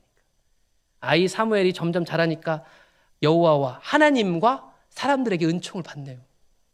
사무엘은요, 아론의 아들들 아니잖아요. 정통성이 없어요. 정통성이 없고 부모에 받쳐져가지고 어릴 때 온 사람이에요. 이 사람이 하나님이 다시금 성막 실로로 돌아오게 하는 역할을 합니다. 뭐 대단하게 한 게 아니에요. 하나님 아니까 하나님이 돌아오시네요. 하나님이 이 엘리와 아들들에게 선지자를 보냅니다. 하나님의 사람을 보냅니다. 와, 이 시절에도 하나님 사람이 있었어요? 사사시대도 있었단 말이에요. 사람들이 별로 그 사람들을 좋아하지 않았기 때문에 사실 잘 등장하지 않을 뿐이지 다 있었어요. 하나님의 사람이 엘리에게 와서 얘기합니다. 여호와의 말씀에 너희 조상의 집이 애굽에서 바로의 집에 속하였을 때 아주 옛날 고리적 얘기부터 합니다. 저기 아론 때부터 야, 니네가 어떻게 제사장이 됐냐 이 얘기하는 거예요. 내가 너를 택하였고 내 제사장으로 삼아서 내 제단에 올라 분향하며 거룩한 옷도 지어 입히고 이런 것들을 다 줬었는데 너희는 어찌하여 내가 내 처소에 명령한 내 재물과 예물을 밟으며 네 아들들을 나보다 더 소중히 여겨 내 백성 이스라엘이 드리는 가장 좋은 것을 너희를 살지게 하느냐. 엘리의 죄가 뭔지 아세요? 하나님보다 사람을 더 사랑했다는 거예요. 가끔 사역하다 보면 그렇습니다. 이 사역하는 사역자들이요, 하나님이 성도들을 사랑하는 것보다 내가 더 사랑한다고 착각해요. 그래서 저 성도가 시험 들까 봐요, 되게 조심합니다. 저 성도가 미리 아플까 봐 내가 방입을 다 치워요. 그런데요, 그거 아세요? 하나님이 내가 저 사람 생각하는 것보다 더 사랑하는 거예요. 저 사람이 시험과 아픔을 당하는 것도 같이 기도해주고 울어야 되겠지만 내가 미리 막아주고 내가 해줄 수 없는 영역이 있는데, 사람들이요, 이 목회를 하다 보면요, 리더가 되다 보면요, 내가 하나님 역할을 대신하려고 자꾸. 예수님 십자가 못 박게 성령까지 보내셨는데 성령 못 받게 내가 가로막고 있다니까요. 하나님 못 만나게 내가 가로막고 있는 거예요. 이게 참 어려워요. 낄 때 끼고 빠질 때 빠져야 되는데 이게 진짜 어렵잖아요. 이 어둠 속에서 얼마나 더 어렵겠어요.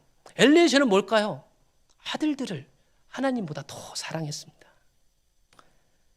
한나의 노래를 기억하시나요? 지금 하나님은 엘리의 집안을 바닥에 끌어내리려고 합니다. 한나의 노래가 실현되죠.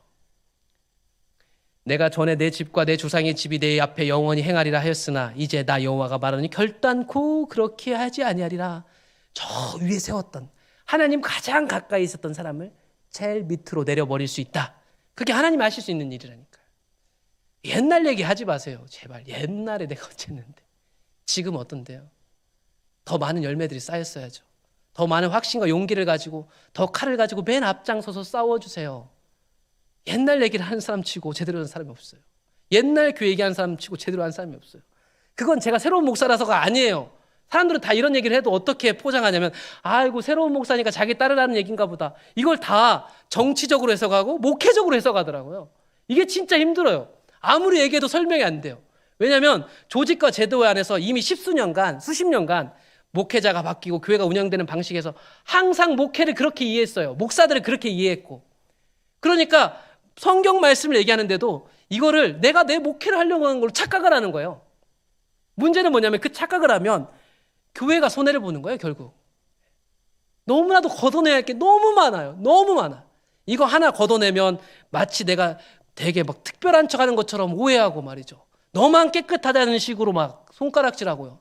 깨끗하지도 않은데 사실은 몸부림치는 건데 고작 그 정도를 가지고 목사님 그렇게까지 하지 마세요 막 하는데, 내 최소한의 몸부림을 이해하지도 못하고 그냥 늘 하던 대로 목사는 이런 사람이지라고 하는 거죠. 제사장 집안인데요, 젊어서 다 줄초상이 날 거랍니다. 모든 젊은 사람들 다 죽게 하고. 정말 그렇게 될까요? 하나님이 그렇게 약속해서 수백 년 동안 지금 아론의 가문을 이어왔는데, 예, 그렇게 될 거래요. 그 징조를 보게 될 거래요. 그게 뭐냐면 두 아들 홈니 비나스가 한날에 죽을 것이다. 그걸 보면 그게 이루어질까라는 걸 알게 될 거야. 대신에 하나님께서 충실한 제사장을 일으켜야지라는 계획을 갖고 있었습니다. 하나님은 충실한 사람을 기다리고 계시죠. 그 사람은 사무엘이었죠. 그 사람은 어떤 사람이냐? 내 마음, 내 뜻대로 행할 사람이죠. 그가 다시금 집을 견고하게 세울 것입니다.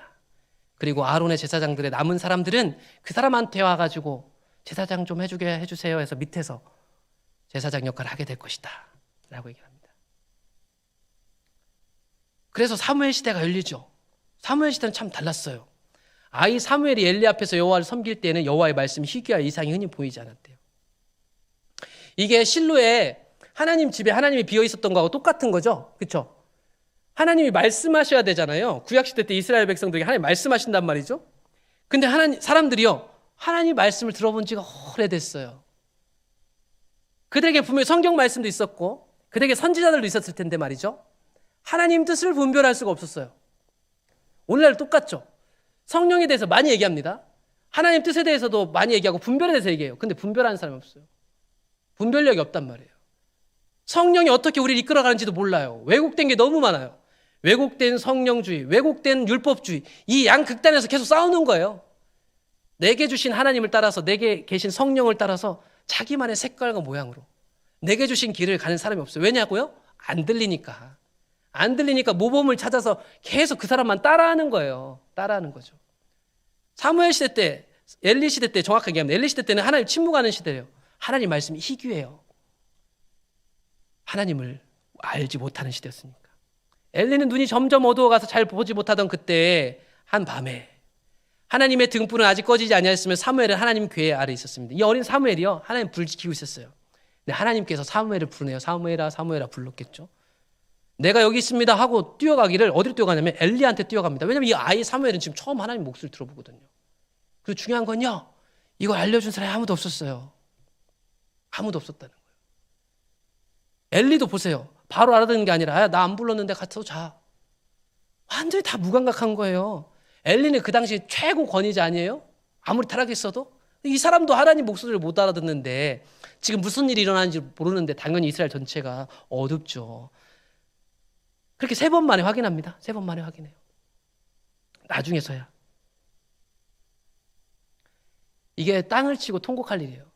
하나님 주의 성령을 받고 하나님 길을 쫓아가고 싶어도 선배가 없어요. 본받을 사람이 없고 어떻게 가는지를 보여주는 사람이 없고 모델이 사람이 없는 거예요.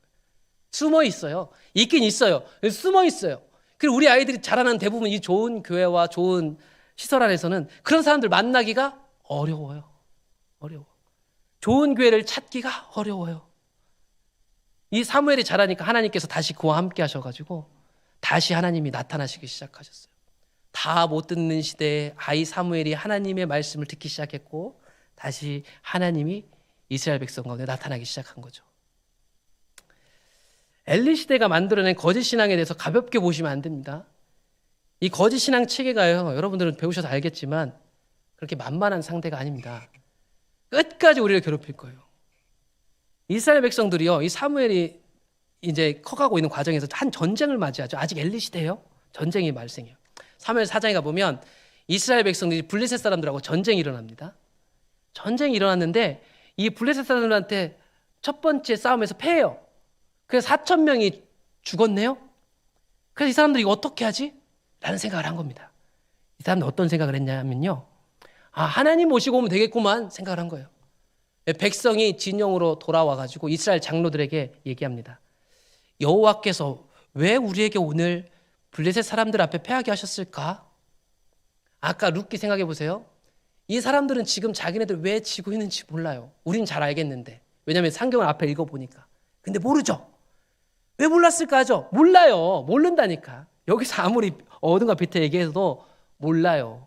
이 사람도 모르죠. 왜 치는지 몰라요. 우리는 너무 잘 알겠는데. 여호와의 언약궤를 실로에서 우리에게 가져다가 우리 중에 있게 하여 그것을 우리 원수들의 손에서 구원하게 하자.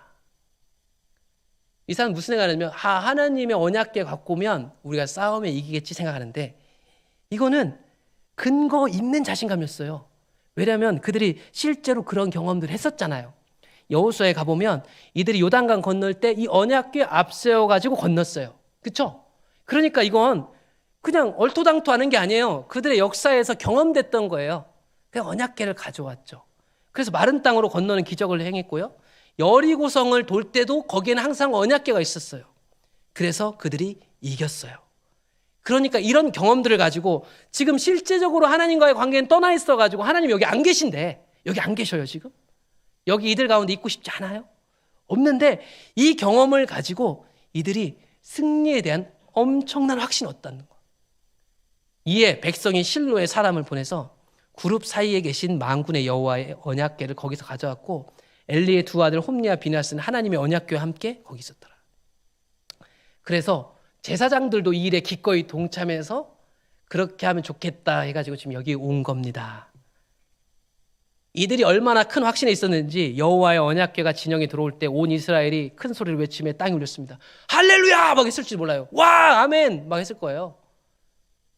그리고 이들의 확신이 보이시나요? 우리는 이게 말도 안 되는 건데 하지만 이 사람들, 그 현장에 있었던 사람들 보세요. 언약궤가 그 전쟁터로 들어오는데 온 이스라엘 큰 소리를 외치니까 땅이 울렸대요. 땅이 울릴 정도로 소리쳤다는 건 진심이었다는 거예요. 거짓 신앙 체계가요, 얼마만큼 우리에게 확신을 줄 수 있는 줄 아세요? 절대로 빛을 못 보게 합니다. 그러니까 서기관과 바리새인들이 못 본 거예요. 결국에는 못 본 거죠. 못 봐요. 블레셋 사람이 그 외치는 소리까지 들었어요. 저 블레셋 사람들도 들었단 말이죠. 히브리 진영이 큰 소리를 외치면 어찌 됨이지 하다가 여호와의 언약궤가 진영에 들어온 줄 그 사람들이 알게 됐습니다. 그랬더니 블레셋 사람이 어떻게 해요? 두려워해요. 왜냐하면 이 여호와라는 신에 대해서 자기들도 알고 있기 때문이죠. 이르되 신이 진영에 이르렀다 하고 또 이르되 우리에게 화로다. 전날에는 이런 일이 없었지. 예전에는 이런 일이 없었는데 쟤네들이 언약궤 바꿨네? 그러면 우리에게 이번에 지지 않을까라는 두려움이 엄습했어요. 왜냐하면 누가 우리를 이 능한 신들의 손에서 건지리오. 그들은 광야에서 여러 가지 재앙으로 애굽인을 친 신들이다. 이 사람들도 이스라엘 백성 역사를 알았거든요. 저 언약궤 갖고 오면 100% 이기는 거 알았단 말이에요. 그래서 두려워했단 말이에요. 이 사람들이 믿을 거는 이제 자기들 칼밖에 없었어요. 그런데 누가 이겼죠? 블레셋이 이겼죠. 하나님의 궤는 빼앗겼고 엘리의 두 아들 홈리와 비나스는 한날 죽임을 당했습니다. 어떻게 생각하세요, 여러분? 아무리 하나님 떠나도 이건 아니잖아요 라고 얘기할 만한 거 아니에요? 하나님 우리가 아무리 타락했거니 이건 아니잖아요. 하나님 아무리 타락했거니 우리 교회가 망하고 우리 목사님 죽고 이런 일들이 벌어지는 거예요 지금. 이건 너무한 거 아니냐고요. 근데 그런 일들이 일어난다니까요. 오늘날 이런 얘기 입 밖에도 꺼내지 않을 거예요 사람들.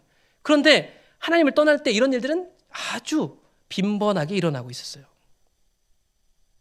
이스라엘이 몰락합니다. 백성들은 많은 사륙을 당하고 제사장들 죽고 하나님의 언약궤는 빼앗기고 이 소식을 들은 엘리는 의자에서 넘어져서 졸도해서 죽습니다. 왜냐하면 하나님 그렇게 얘기하셨거든요. 진짜 그 일이 이루어졌네. 우리 가문 망했네. 뒤로 넘어져서 죽었습니다. 문 곁에서 목이 부러져 죽었으니 나이가 많고 비대한 까닭이라 그가 이스라엘의 사사가 된 지 40년이었다. 이 하나님의 궤가 그렇게 되면 안 되는 거죠. 왜냐하면 하나님이 얘기했어요. 난 여기 항상 있을 거야. 얘기했거든요. 나는 거기 너희들 만나주는 거야. 이런 얘기했거든요. 도대체 어떻게 된 걸까? 그런데요. 멀지 않아서 이 언약궤가요. 블레셋 사람들을 빼앗아 가서 자기네들 진영에 나오니까요. 큰 일이 벌어졌어요. 그러니까요. 언약궤가 잘못된 게 아니었어요. 뭐가 잘못됐죠? 이스라엘 백성이 잘못된 거였죠. 하나님은요. 스스로 언약궤 안에 다시금 임하셔서 블레셋 사람들을 스스로 심판하시면서 자신을 증명해내셨어요. 이스라엘 백성들이 여호와 하나님의 영광을 가려도 하나님은 하나님의 의지와 능력으로 스스로 충분히 하나님의 뜻을 이루실 수 있는 분인 게 이 언약궤 빼앗겨가지고 이 블레셋 지방에서 7개월 동안 있었던 일을 보시면 알 수가 있어요. 5장에 나오는 내용이 그 내용입니다. 그럼 하나님이 우리가 필요할까요? 우리 없어도 하나님은 하나님 일을 하실 수 있어요. 근데 하나님이 우리를 자녀 삼아서 하나님의 일을 할 수 있는 특별한 권한을 줬죠.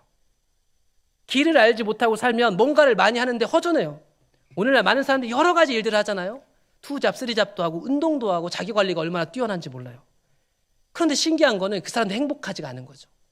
행복한 척은 잘하는 것 같아요. 좋은 걸 주고 이거 좋지. 근데 너무 행복해 보이지 않는 거예요. 다 잠을 못 자고요. 다 정신적 고통에 살아갑니다. 과연 진짜 우리에게 필요한 건 뭘까? 하나님이 이런 세대 속에서 비밀을 아는 자로 불렀다는 것은 그 비밀에 합당한 귀한 인물을 줬다는 거예요. 하나님이 우리에게 아버지가 되신다면 이제 아버지의 일에 내가 없어도 아버지는 그 일을 잘하실 수 있지만 그 일을 함께 할 수 있는 기쁨을 나눠주셨다는 거예요. 가는 길이 고된데 이게 뭐죠? 이상한 거예요. 사람도 이해할 수 없는 거죠. 그러니까 그 손흥민 아버지가 또 와라이라는 말밖에 이해할 수가 없는 거예요. 어떻게 이런 시대에 이런 희생을 감수하고 하는데 하나님이 함께 하시니까 이게 이렇게 재밌고 즐겁고 감사할 수밖에 없는 거죠. 그래서 가는 거예요. 사실은 저 목사님 대단해서 가는 게 아니고 그 안에서 이끌어 가신 하나님이 계속해서 공급하고 있는 거예요. 하도 막 이런 설교를 하니까 목사 어떻게 살아야 하는데 되게 행복해요. 믿진 않으시겠지만 되게 행복해요. 되게 행복하고 감사하단 말이죠. 이런 얘기하면 사모님도 그래 꼭 그걸 물어보더라고. 원래 아내를 데리고 왔어야 되는데 애들이 어려가지고 올 수가 없어요. 저희 아내 고생을 많이 했거든요. 이런 목사하고 살면 고생을 많이 합니다. 근데 고생한다고 생각하지 않아요. 그리고 저도 사실 고생한다고 생각하지 않아요. 이게 제가 뭐 잘난 체 하는 게 아니라 저희 아내도 이런 하나님 똑같이 아니까. 그래서 저의 이런 일을 감당하고 본인 몫을 감당하는 본인 사역으로 생각하지 나 때문에 감당하는 게 아니라는 걸 알고 있어요. 제가 미국 유학 갔을 때 한참 아내가 힘들어했습니다. 그때는 내 공부도 아닌데 내가 와서 미국에서 고생해야 돼. 이런 마음이 있었어요. 초반 한 1년 정도. 근데 하나님이 거기서 미국에서 그걸 깨트려 주셨어요. 그 아내와 저 안에 큰 돌이킴이 있었고 그 안에서 우리 안에 회복이 일어났어요. 참 신기했죠. 사실은 포도나무교회 있을 때 설교 들어보시면 알겠지만 엄청나게 세게 설교하고요. 미국 가는 것도 거의 기적적으로 왔습니다. 저는 미국 갈 상황이 아니었는데 기적적으로 왔어요. 사람들이 다 박수를 쳐줬죠. 와, 역시 하나님이 함께 하시네. 근데 미국에 딱 갔는데요. 아무것도 할 수가 없는 상태에 이르렀어요. 설명을 다 하기 힘들지만. 거기서 아무것도 아닌 나를 발견했죠. 아, 나는 아무것도 아니었지. 그런 찬양들 많이 나는 아무것도 아닙니다. 그 진짜예요. 우리 아무것도 아니더라고요. 그 속에서 아무것도 아닌 나를 채워가셔서 하나님의 일을 하도록 나에게 계속해서 부어주신 하나님 만났을 뿐이죠. 저희 아내도 저도. 공부하고 여기까지 온 것도 다 하나님에게 빚진 거예요. 빚진 거. 빚진 거 그냥 갚는 것 뿐이지 이걸 가지고 내 걸 뭐 이루고 싶은 것도 없고 이룰 이유도 없고 그런 길로 가면 큰일 나는 거고 그냥 나누는 거죠. 하나님은요, 저 같은 사람 없어도 다 할 일 하세요. 우리 교회 없어도 다 할 일 하실 수 있어요. 그런데 우리와 우리 교회에 그 일들을 보여주셨으니까 보여주시는 데까지는 사실 힘들지만 따라가야죠. 사실 저라는 사람은요, 딱 이 정도 한 평이 딱 어울리는 사람이에요. 겸손한 척 하는 게 아니라 제가 갖고 있는 뭐 기질, 성향 같은 게 그런 사람이라는 거예요. 저는요, 어딜 떠나본 적이 없어요. 미국 유학 갔다 오기 전까지는 외국에 한 번도 나가본 적이 없어요. 그 흔한 결혼식 때도 그 신혼여행 그때 우리 당시에 동남아를 많이 갔는데 안 갔어요. 왜냐면 무서워요. 제가 원래 그런 사람이에요. 어디 떠나질 못해요. 내가 영역 있는 그만큼이 딱 좋아요. 전 제 책상에서 그냥 성경 보는 딱 그만큼이 딱 좋아요. 근데 하나님이 저를 자꾸 이상한 데로 데리고 가요. 그게 너무 고통스러웠어요. 사실 미국 갈 때 사정을 가장 잘하는 분이 한정수 목사님이에요. 한정수 목사님 때문에 갔어요. 고생 직사르게 했습니다. 원래 같이 갔어야 돼요. 저는 갈 생각이 없었어요. 저는 성경 보고 공부하려고 했는데 미국 갑자기 갔다 오시는 저한테 백 목사 나랑 미국 가서 공부하자 이렇게 한 거예요. 왜? 저 영어도 못하고 못 가요. 아니야, 가자, 갈 수 있어 해놓고 저만 갔어요. 저만. 그러니까 이게 다 하나님이 하신 일인데 저는 상당히 힘들었어요. 그게 저하고 안 맞거든요. 그 세계가. 저는 진짜 딱 요만큼인 걸 저희 아내도 알아요. 미국을 갔다 오면서 나보다 큰 하나님을 다시 한번 인정하게 됐어요. 원제도 인정했는데 그래 요만큼인데 요만큼 정도겠지 했는데 아니라는 걸 알게 됐어요. 아니라는 걸 알게 됐어요. 사실 금식 집회 이거 오는 것도 사실은 제 원래 성향상 거절합니다. 안 가요. 원래 안 가요. 근데 목사님이 한 달 전부터 당회하고 오라고 하니까 와야겠다는 막 부담이 들었어요. 안 가면 안 될 것 같은. 그래서 끌려간다는 심정으로 왔기 때문에 그 끌려가는 게 뭘까를 확인하려고 성도들한테 다 허락받은 거예요. 재직회를 열었어요. 제가 이런 집회를 하러 갑니다. 이런 집회고 사실 저 가기 싫어요. 그런데 여러분들이 보내주면 가고 안 가라면 안 갈게요. 여기서 사례비 나온 거 있으면 여기 우리 교회 대리로 세우는 목사님 사례비 빼고 나머지 거의 다 헌금하고 올게요. 그러니까 교회에 누댈 것도 없어요. 저는 여기 아무 목적이 있어서 가는 게 아닙니다. 그냥 하나님 어떻게 하시는지 끌려가는 거예요. 근데 성도들이 보내줬어요. 그래서 온 거예요. 한 달 전부터 준비하면서 사실은 제가 뭔가를 전하다기보단 난 여기서 오늘 뭘 배워야 할까? 이런 생각을 했어요. 근데 참 신기한 게 되게 힘들 줄 알았는데 되게 좋아요. 이게 이상한 거죠. 되게 힘들 줄 알았는데 왜 좋죠? 여전히 이런 얘기를 할 수 있다는 게 참 감사하고 이런 설교를 듣는데 저한테 욕을 안 하는 성도들 만나는 게 참 신기한 거죠. 이게 참 이해할 수 없는 일인데 저한테 이 금식 기도회는 여러분들한테 어떤 의미인지 모르겠지만 저한테는 또 다른 되게 좋은 시간입니다. 제가 원래 11월 달에 기도원에 가서 금식 가서 기도하고 싶어서 한정수 목사님들 금식 기도는 좀 알아보고 있거든요. 근데 저를 아끼는 어떤 목사님이 11월 달에 제가 금식 기도하러 간다고 교회 성도들한테 얘기하면 교회 성도들이 불안해하니까 가지 말라고 했어요. 아, 그래도 이것도 내 마음대로 안 되는 거구나라고 생각해서 기다리고 있었어요. 근데 마침 이게 온 겁니다. 저는 여기서 강사로 왔다기보다는 금식 기도에 함께 참석하러 온 사람이 사실은. 그저 그렇게 하면 하나님은 하나님이 하실 일 알아서 하시는 거지 제가 하는 것도 아니고 누가 만들어서 하는 게 아니잖아요. 여러분 이 시대와 세대를 넘어서요 관습과 전통이 만들어낸 어둠, 거짓 신앙의 실체는요 무섭습니다. 예수님 시대에도요 이 장로들의 전통이 그것을 그토록 괴롭게 했던 거예요. 예수님 얘기하죠. 너희는 전통으로 하나님의 계명을 범하고 있다라고 얘기했습니다. 전통으로 하나님의 말씀을 폐하는다 얘기하고 있어요. 이사야의 예언이 이루어졌다고 얘기합니다. 사람의 계명으로 교훈을 삼아 가르치니 헛되이 경배합니다. 경배는 해요. 찬양도 하죠. 그런데 하나님하고 상관없는 것을 하고 있는 거예요. 가끔 그런 거 있잖아요. 우리는 목사님 안 하는 것보다 낫죠. 아니요, 안 하는 게 나아요. 이런 거 안 하는 것보다 낫지 않아요? 아니요, 하지 마세요. 그렇게 할 거면. 때로는 그런 게 필요하기도 할 것 같아요. 마태복음 23장을 잘 읽어보시면 내가 한 절만 갖고 오는데 가장 핵심 구절에 갖고 오는데 무섭습니다. 이 서기관과 바리새인들이요 하나님께로 나아가야 될 백성들을 끌어내리는 역할을 하고 있더라고요. 이렇게 전통과 거짓 신앙에 눈이 먼 어둠의 실체들이 주도권을 잡고 있으니까 어떤 일을 하냐면 자기만 어둠에 빠지는 게 아니라 자기 주변에 있는 사람 다 어둠에 빠지게 하는데, 문제는 이 사람들이 교회 안에서, 유대 종교 안에서 권력을 잡고 있다는 겁니다. 그러니까 이 사람들이 어떤 일을 하냐면 천국 문을 사람들 앞에 닫습니다. 그리고 자기도 들어가지 않고 들어가려고 하는 자도 들어가지 못하게 하고 있다고 얘기하고 있어요. 정확하게 엘리 아들들이 했던 거죠. 너희 악행에서 끝나는 게 아니라 누구죠? 백성들 전체를 범죄하게 하고 있었어요. 사도 바울이 회심했다고 하는 것은 결국에는 하나님께로 회귀였지만, 문자적으로만 본다면 그는 유대교 전통 안에 나와 있는 그 이전 삶으로부터의 회심입니다. 종교화되고 전통화되고 죽어있는 거짓 신앙 체계로서부터 회심이었습니다. 그게 사도 바울의 회심이었어요. 이제 살아계신 하나님을 따라가야지. 내가 정해놓은 규칙과 내가 정해놓은, 우리가 공동체가 만들어놓은 규칙 안에 도달하는 사람이 아니라 살아계신 하나님을 따라가는 사람이 되어야지라고 했던 게 바울의 회심이었죠. 살아계신 하나님을 따라가는 건 불안정한 길입니다. 그런데 가장 확실한 길이에요. 그런데 우리의 눈으로 볼 땐 불안정하기 때문에 거기에는 많은 대가가 소요됩니다. 실제로 따라갔다가 많이 되죠. 쉽지 않죠. 근데 그곳에서 버티고 이기면서 우리는 하나님을 경험하고 알게 되는 거죠.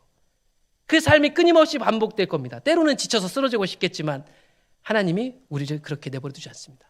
그리고 참된 빛을 발견한 사람은 다시는 어둠 가운데 살 수 없어요. 참된 빛을 발견하면요, 그 빛을 보고서는 다시 어둠으로 갈 수가 없어요.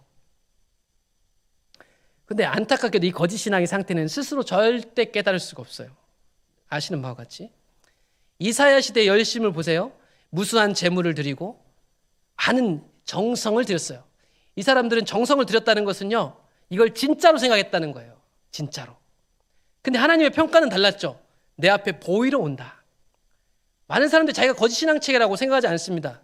근데 오늘 한국교회 99.9%는 다 거짓 신앙 체계에 빠져 있습니다. 사실은 자기 신앙 패턴이. 거기서 돌이켜지는 게 이단에서 돌이켜지는 것만큼 더 쉽지 않을 수 있습니다. 훨씬 어려운 것 같아요. 그래서 문제를 인식하지 못해요. 수많은 제사를 드립니다. 너희의 월삭과 정한 절기들.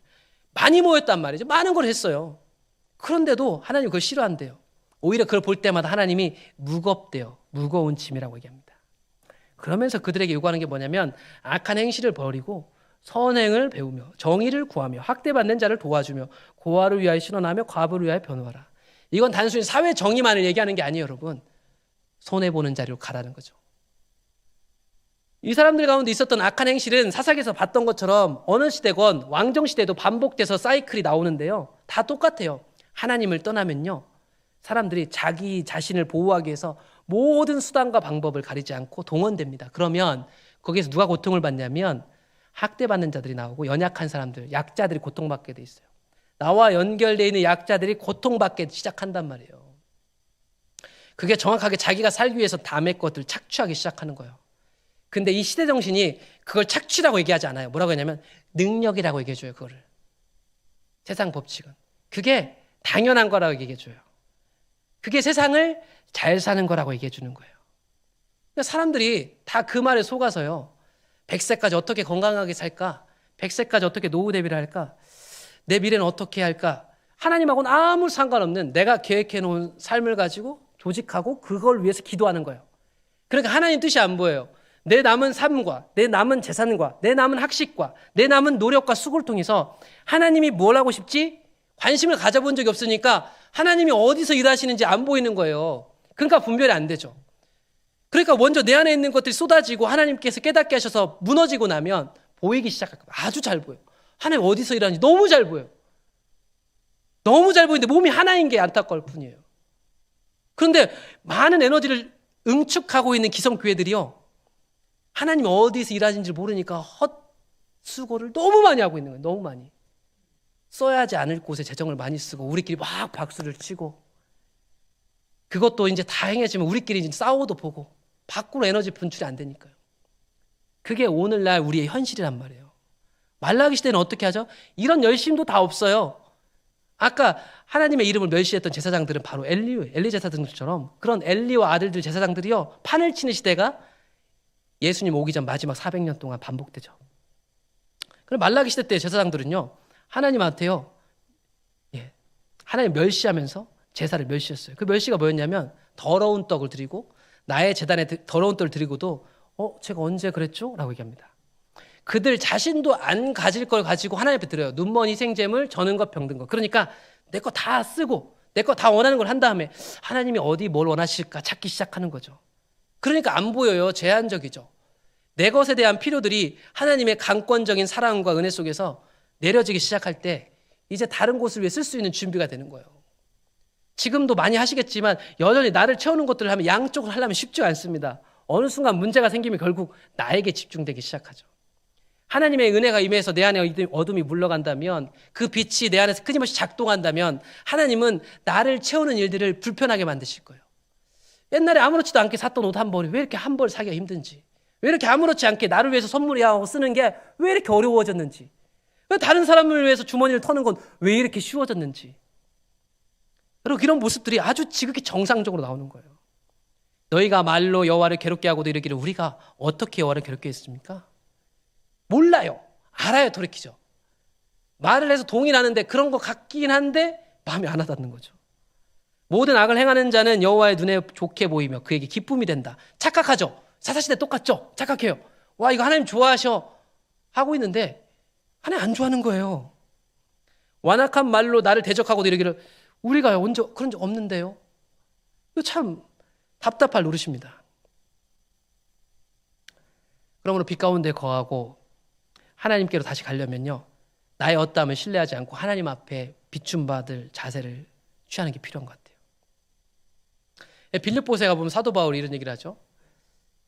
진정한 할례파, 진정한 하나님의 사람은 유대 종교처럼 정해놓은 개들이 하는 행동, 유대 종교 전통과 규례를 따르는 게 아니고 하나님의 성령으로 봉사하는 거고, 예수 그리스도로 자랑하고 육체를 신뢰하지 않는 우리가 진짜 할례파다 얘기합니다. 하나님이 인도하신 대로 봉사하는 건 뭐랄까요? 가끔 이걸 잘 모르니까 사실 내가 없어야 할 장소를 끝까지 지키고 있으면서 이게 하나님 뜻이라고 생각해요. 때로는 어떤 사람은 이제는 저기로 옮겨가야 되는데, 이제는 일을 해야 될 때인데 끝까지 나는 이렇게 가만히 있는 게 하나님 뜻이야 라고 생각하는 거예요. 교회 안에요, 이게 진짜 힘들더라고요. 이게 보여도 말할 수 없잖아요. 목회적 입장에서, 교회 안에서. 근데 참 안타까운 거예요. 누군가는 다른 자리에 가면 더 잘 봉사할 수 있는데 그 자리가 자기에게 편하고 익숙하기 때문에 그 자리를 끝까지 고수하는 거예요. 또 누군가는 새로운 도전을 받아들여야 되는데 그 사람은 겸손한 척하면서 자기의 직무를 다 하잖아요. 그냥 내가 요만큼 할 수 있습니다. 그러니까 하나님을 알아갈 수 있는 기회를 놓치는 거예요. 이거 교회 일 시키려고 하는 게 아니라 참 안타까운 거예요. 하나님이 내 가운데 일하고 계신 것을 교회 안에서부터 맛볼 수 있도록 하나님 마음껏 기회를 주실 수 있는데 우린 다 그저 내가 정해놓은 대로, 내가 친한 사람이 부르는 대로, 우리 교회가 해왔던 대로, 저거는 내가 이 정도면 시간 낼 수 있어 하는 곳으로 다 가는 거예요. 그 자리에서 잘 걸리면 좋겠지만 과연 하나님 원하시는 자리를 잘 찾아가고 있을까? 그 자리에 가면요, 내가 자랑이 안 돼요. 예수가 자랑하는 거예요. 누군가 날 자랑하고 축해서 세워주면요, 민망하고 도망가고 싶어요. 왜냐면요, 내 안에는 예수가 한 거지 내가 한 게 아니니까. 내가 하긴 한 것 같은데 내가 한 게 아니에요. 이게 겸손한 척 하려고 한 게 아니라 진짜로 그 사람들이 진짜 하나님이 원하시는 하나님의 백성 할례파다라고 바울이 얘기합니다. 그럼 바울도 많은 자랑할 것들이 있었어요. 그런데 그것을 배설물로 여겼다는 사실을 기억하셨으면 좋겠어요. 첫째 날이 맞춰졌는데 어떤 생각들이 오가시는지 저는 잘 모르겠어요. 사실은 제가 예전에 담임 목회를 하기 전에는요, 이게 눈을 보고 설교를 했거든요. 저가 한 8개월 동안 저를 살펴보면서 이게 무슨 문제인지 저한테 살펴보고 있는데, 제가 담임 목회를 하면서부터요, 성도들 눈을 보면 설교를 못하기 시작했어요. 지금 8개월째 됐어요. 이거 우리 교회 성도들한테 얘기 안 했는데 여기 지금 얘기하는데, 여기 들으시는 분 있으면 큰일 나는데 이 사람 못 보겠어요. 그래서 여기 와서도 제가 오늘 3번째 하는데 성도님들 참 쳐다보기가 참 어렵더라고요. 제 안에도 두려움이 있거든요. 제 안에 두려움이 있어요. 제가 여기서 막 이렇게 하니까 와 되게 용기 있네 하잖아요. 제가 말씀드린 전 딱 요만큼이거든요. 요만큼. 진짜 요만큼이에요. 저를 제일 무서워하는 사람이에요. 저 자신이.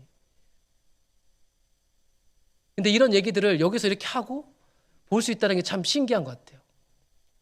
어쩌면 이 3일이 끝날 때쯤에는 제가 다시 성도들을 보면서 설교할 수 있을 정도가 되지 않을까라는 소망을 가져요. 제가 아내한테만 얘기했거든요. 왜 그런지 모르겠는데 성도들 눈을 못 보겠어요. 미안해가지고 못 보겠다 이런 설교를 하는 게, 여기 성도들 보면 안 되는데 죄송합니다. 제가 담임 목회를 시작하면서 이런 설교를 원래부터 했어요. 원래부터 했는데 11시 예배 때 설교를 하면 그저 교회 왔다 갔다 하는 연약한 성도들이 정말 많이 옵니다. 그 사람들을 보면 이런 얘기들 해줘야 되는데 할 수가 없어요. 그러면 여러 번 돌리는 거예요. 단 한마디를 하기 위해서 여러 번 멋있는 얘기들과 멋있는 사진들을 한껏 준비해야 됩니다. 그러면 꼭 해야 될 말 한마디를 하기 위해서 갖은 미사여구를 하는데 그 사람들이 나갈 때 보면 다 은혜를 받은 것 같은데 내 안에 죄책감이 들어요. 죄책감이. 그래서 눈을 보고 설교를 못한 지 8개월이 됐어요. 제가 여기서 왜 이 고백을 하는지 모르겠어요. 아내한테만 했거든요. 도대체 이게 뭔지 모르겠다 여보. 내가 성도들 눈을 못 보겠다. 그래서 자꾸 PPT 저기 앞에만 보고 한다. 제가 지금 3번째 하는데 2번째까지도 여러분 눈을 못 보겠더라고요. 똑같이. 저분들 날 어떻게 볼까? 저분들이 얼마나 힘들어하는 표정 보면 내가 시험에 들까 봐 두려운가 봐요. 잘 모르겠어요. 이 시간이 끝날 때쯤 되면 저한테도 그런 회복이 있지 않을까 기대해 봅니다. 저는 여기 강사로 온 게 아니라 금식기도에 참석을 왔습니다. 이게 진심입니다. 진짜로 아내한테 그런 얘기를 했습니다. 그래서 과연 내가 금식하면서 다 전할 수 있을까 자신이 없어요.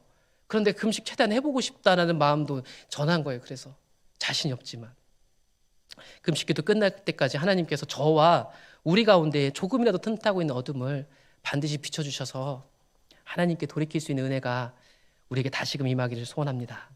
우리 같이 찬양 하나 하고요. 기도 좀 하면 어떨까요? 예, 주님 말씀하시면 내가 나아가리다 237장이네요. 237장.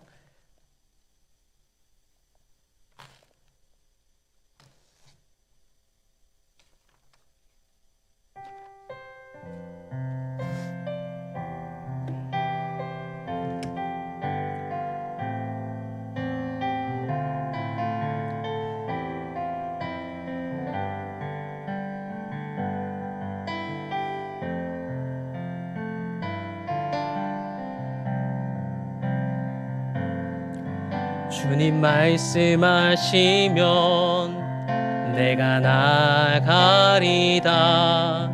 주님 뜻이 아니면 내가 멈춰서리다.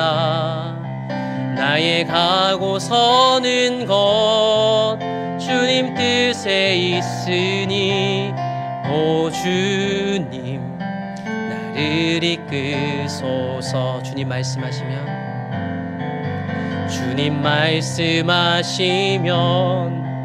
내가 나가리다. 주님 뜻이 아니면 내가 멈춰서리다. 나의 가고 서는 것 주님 뜻에 있으니 오 주님 나를 이끄소서. 뜻하신 그곳에 나 있기 원합니다. 이끄시는 대로 순종하며 살리니 연약한 내 영혼 통하여 일하소서. 주님 나라와 그 뜻을 위하여 뜻하신 그곳에 나 있기 원합니다. 이끄시는 대로 순종하며 살리니 연약한 내 영혼 통하여 일하소서. 주님 나라와 그 뜻을 위하여 오 주님 나를 이끄소서. 한 번만 더 찬양합니다. 주님 말씀하시면 내가 나가리다. 주님 뜻이 아니면 내가 멈춰서리다. 나의 가고 서는 것 주님 뜻에 있으니 오 주님 나를 이끄소서. 뜻하신 그곳에 나 있기 원합니다. 이끄시는 대로 순종하며 살리니 연약한 내 영혼 통하여 일하소서. 주님 나라와 그 뜻을 위하여 뜻하신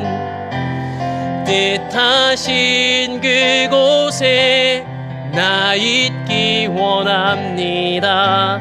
이끄시는 대로 순종하며 살리니 연약한 내 영혼 통하여 일하소서.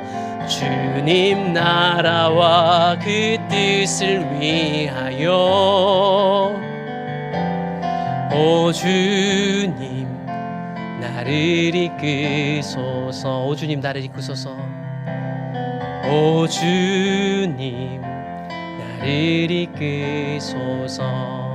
이 시간 오늘 말씀을 생각하면서 이 시대를 분별하고 그 시대 가운데 있는 고통을 직격탄으로 맞으면서도 그 시대의 그 직격탄이 어디로부터 오는지를 분명히 알았던 나오미를 통해서 새 시대를 하나님이 준비하고 계셨고, 자녀를 낳지 못하는 한나와 같은 여자를 통해서 새 시대를 준비하고 계셨던 하나님이 아무것도 아닌 자 같은 우리를 통해서 여전히 하나님 나라를 꿈꾸시나니, 하나님 이 말씀을 붙들고 내가 주님이 원하시는 그 길 앞에 서겠습니다 라는 마음으로 우리 같이 기도하겠습니다. 기도합니다.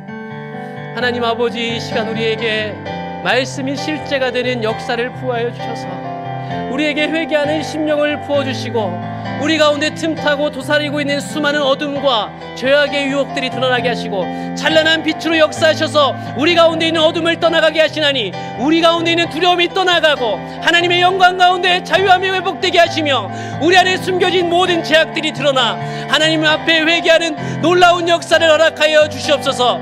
켜켜이 쌓여진 내 바벨이 무너지도록 주 앞에 인정하게 하여 주옵소서.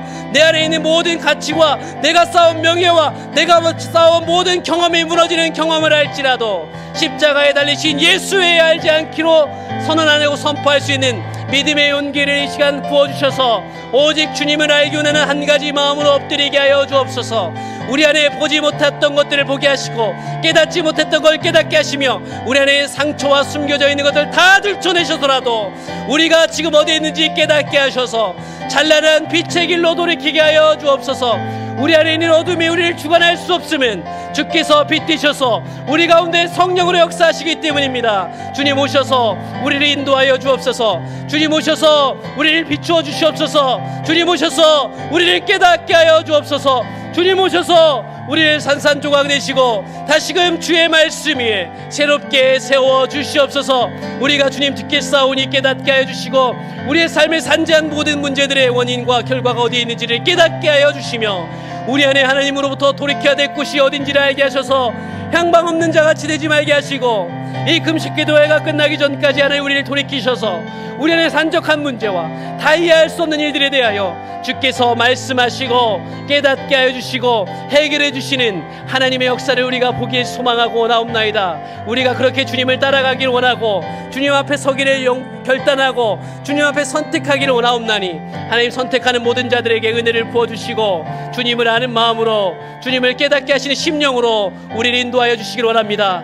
그 능력으로 우리를 깨닫게 하여 주시기를 원합니다. 하나님 아버지 비추어 주시고 알게 하시고 그 능력으로 우리를 끝까지 인도하여 주시옵소서. 하나님이 인도하심을 따라가는 모든 자들에게 하나님의 위로와 생명이 있게 하셔서 고단한 그 연장이 행복하게 하시고 그 길을 고수하고 주님과 함께 걷는 그 걸음이 가장 아름다운 걸음임을 잊지 말게 하셔서 하나님 용기가 우리 안에 일어나게 하시고 하나님 결단이 있게 하시고 십자가의 은혜가 다시금 재조명되게 하셔서 하나님을 아는 기쁜 기쁨으로 감사로 거듭나게 하셔서 우리 교회가 살아나게 하옵소서. 우리 모든 주님의 교회들이 살아나게 하옵소서. 서마산 교회가 몸으로서의 능력을 회복하고 모든 주님의 속한 교회들이 다시금 깨어나 기성교회의 모양을 탈피하고 회개하여 새 시대를 준비하는 하나님의 능력으로 주님 오실 길을 준비하는 나오미 노미와 같이 썩어지는 자로 하나님의 길을 예비하는 자들로 채워지게 하시고 그 길에서 내 이름 하나 없어질지언정 영원한 하나님 나라에서 받을 상급을 바라보며 끝까지 자기를 부인하고 자기 십자가를 지고 정진할 수 있는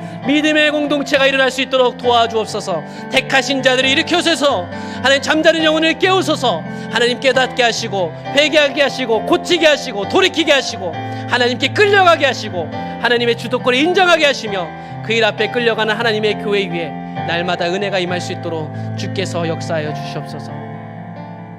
주님 도와주시옵소서. 하나님 아버지, 우리의 연약함을 누구보다 잘 알고 계시고 우리가 누군가에 설명하고 말하는 것보다 하나님 우리의 중심을 주님께서 더 잘 알고 계십니다. 어쩌면 다 깨닫지도 못하고 내 나름대로 정의를 내렸지만 이해할 수 없고 해결할 수 없는 문제들을 갖고 살고 있습니다. 날마다 오는 이 도전이 사실은 버겁습니다. 그런데 그 도전 앞에 서게 하시고 이기게 하신 하나님을 만날 때마다 알 수 없는 기쁨과 감사가 우리를 더욱 강하게 합니다.